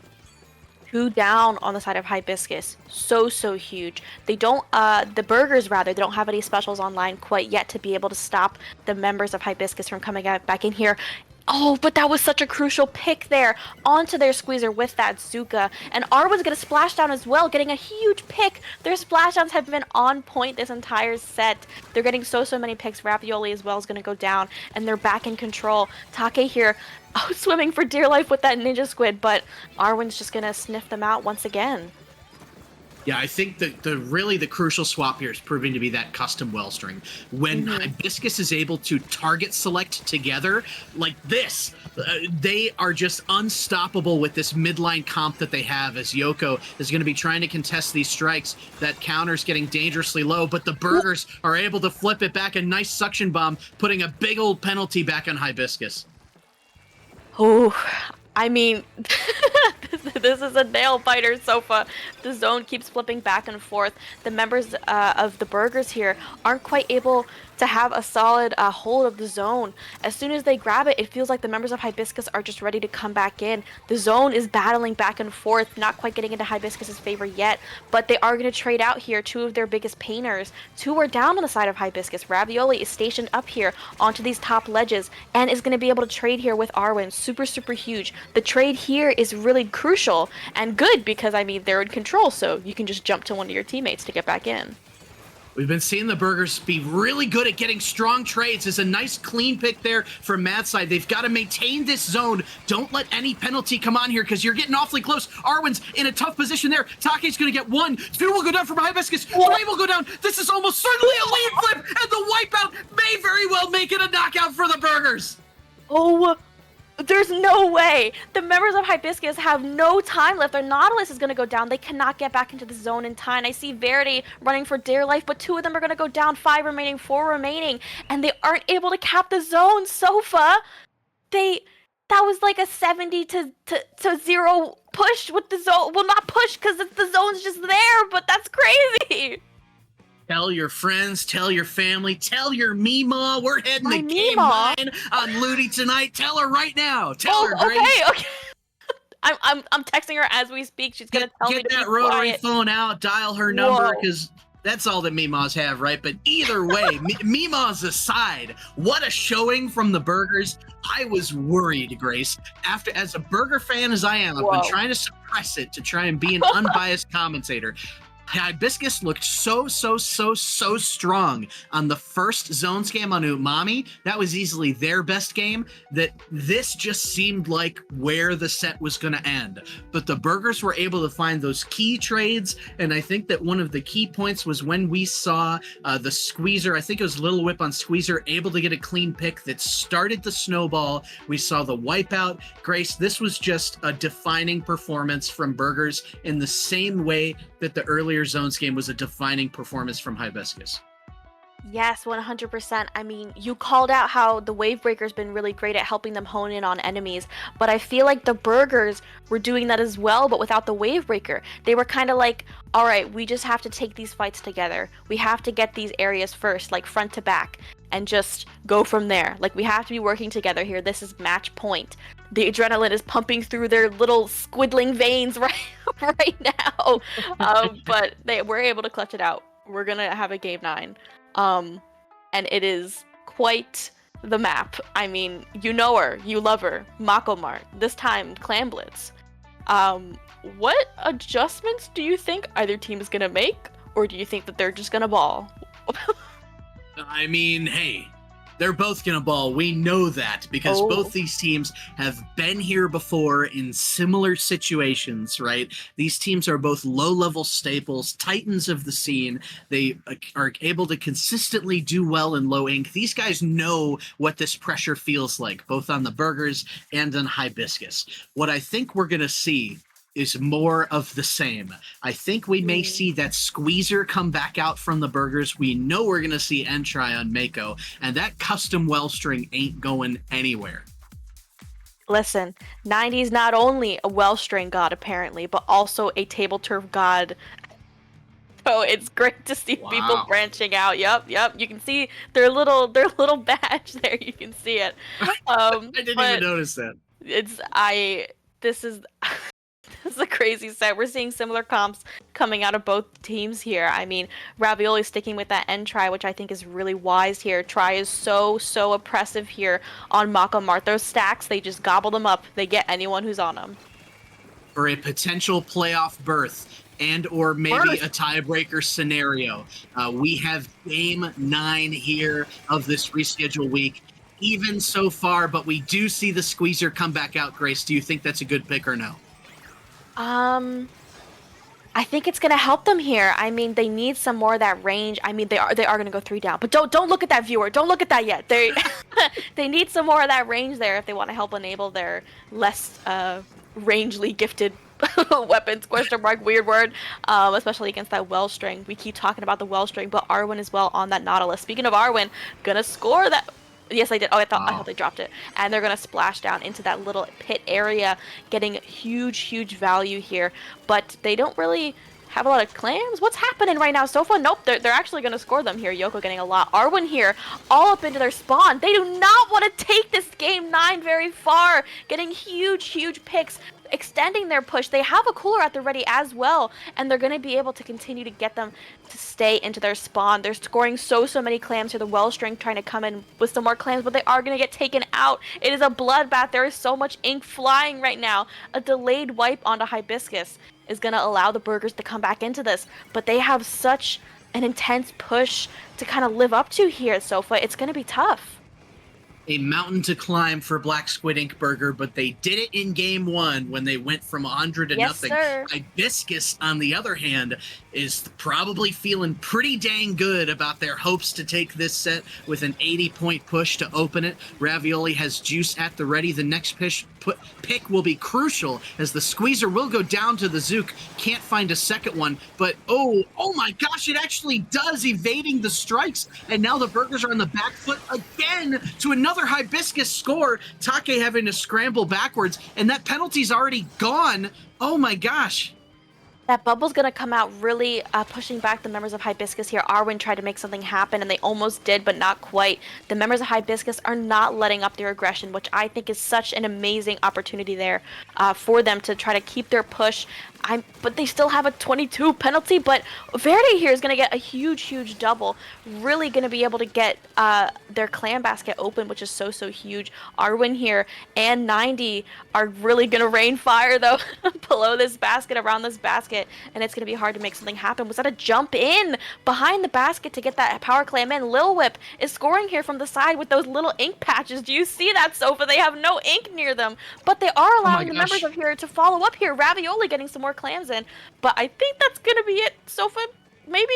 I don't think that Squeezy's gonna be able to push in anymore, but I mean, they almost did actually overtake their lead there, so we know that they're capable of it in this game. So it's anyone's game still. I mean, that's crazy.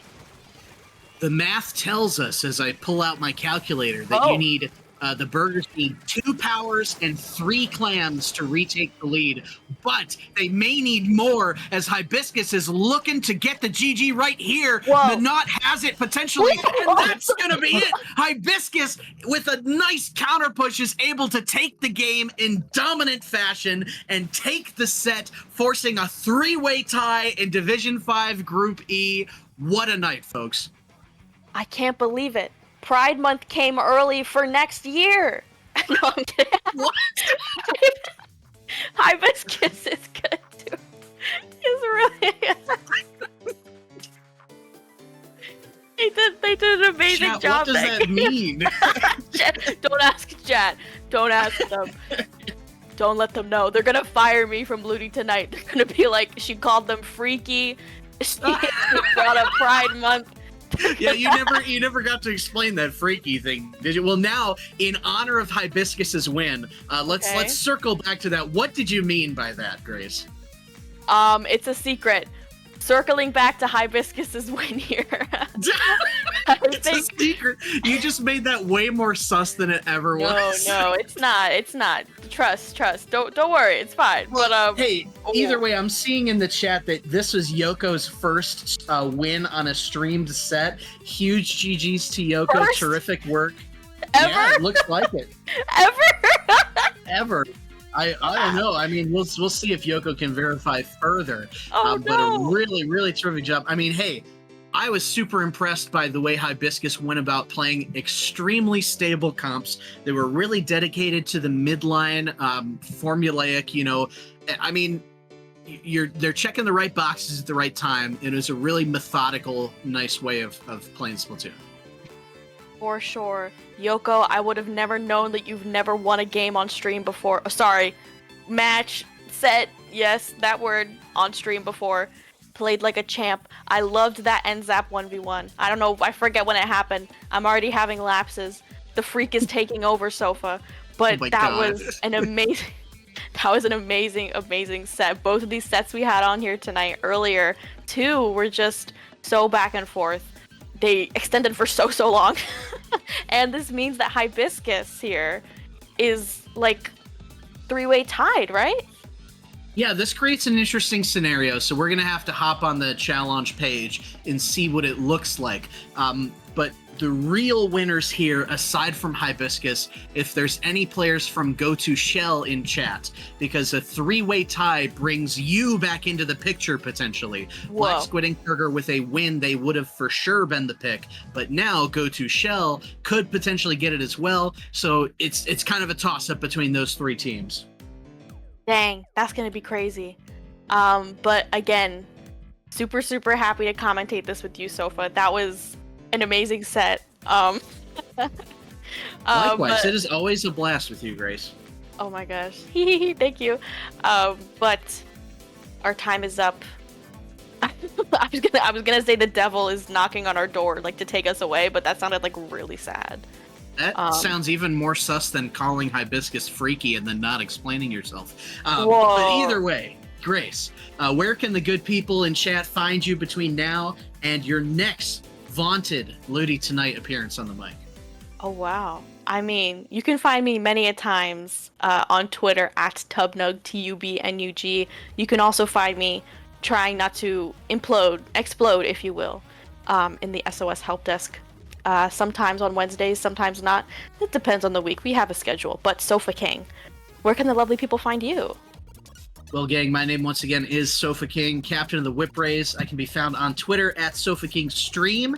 And congratulations, big time, once again to Hibiscus on your victory. Folks, that will officially put a wrap on our Ludi regular season coverage for Season 15. But there is so much more to come. Ludi playoffs will begin next weekend, Grace. So everyone, mark your calendars, get yourselves hyped for more Ludi Tonight coverage of your favorite teams as they all are pushing to win their divisions to prove that seeding council right or wrong. But we are going to see you next time. See you next weekend. Signing off tonight. Good night, everybody. Good night.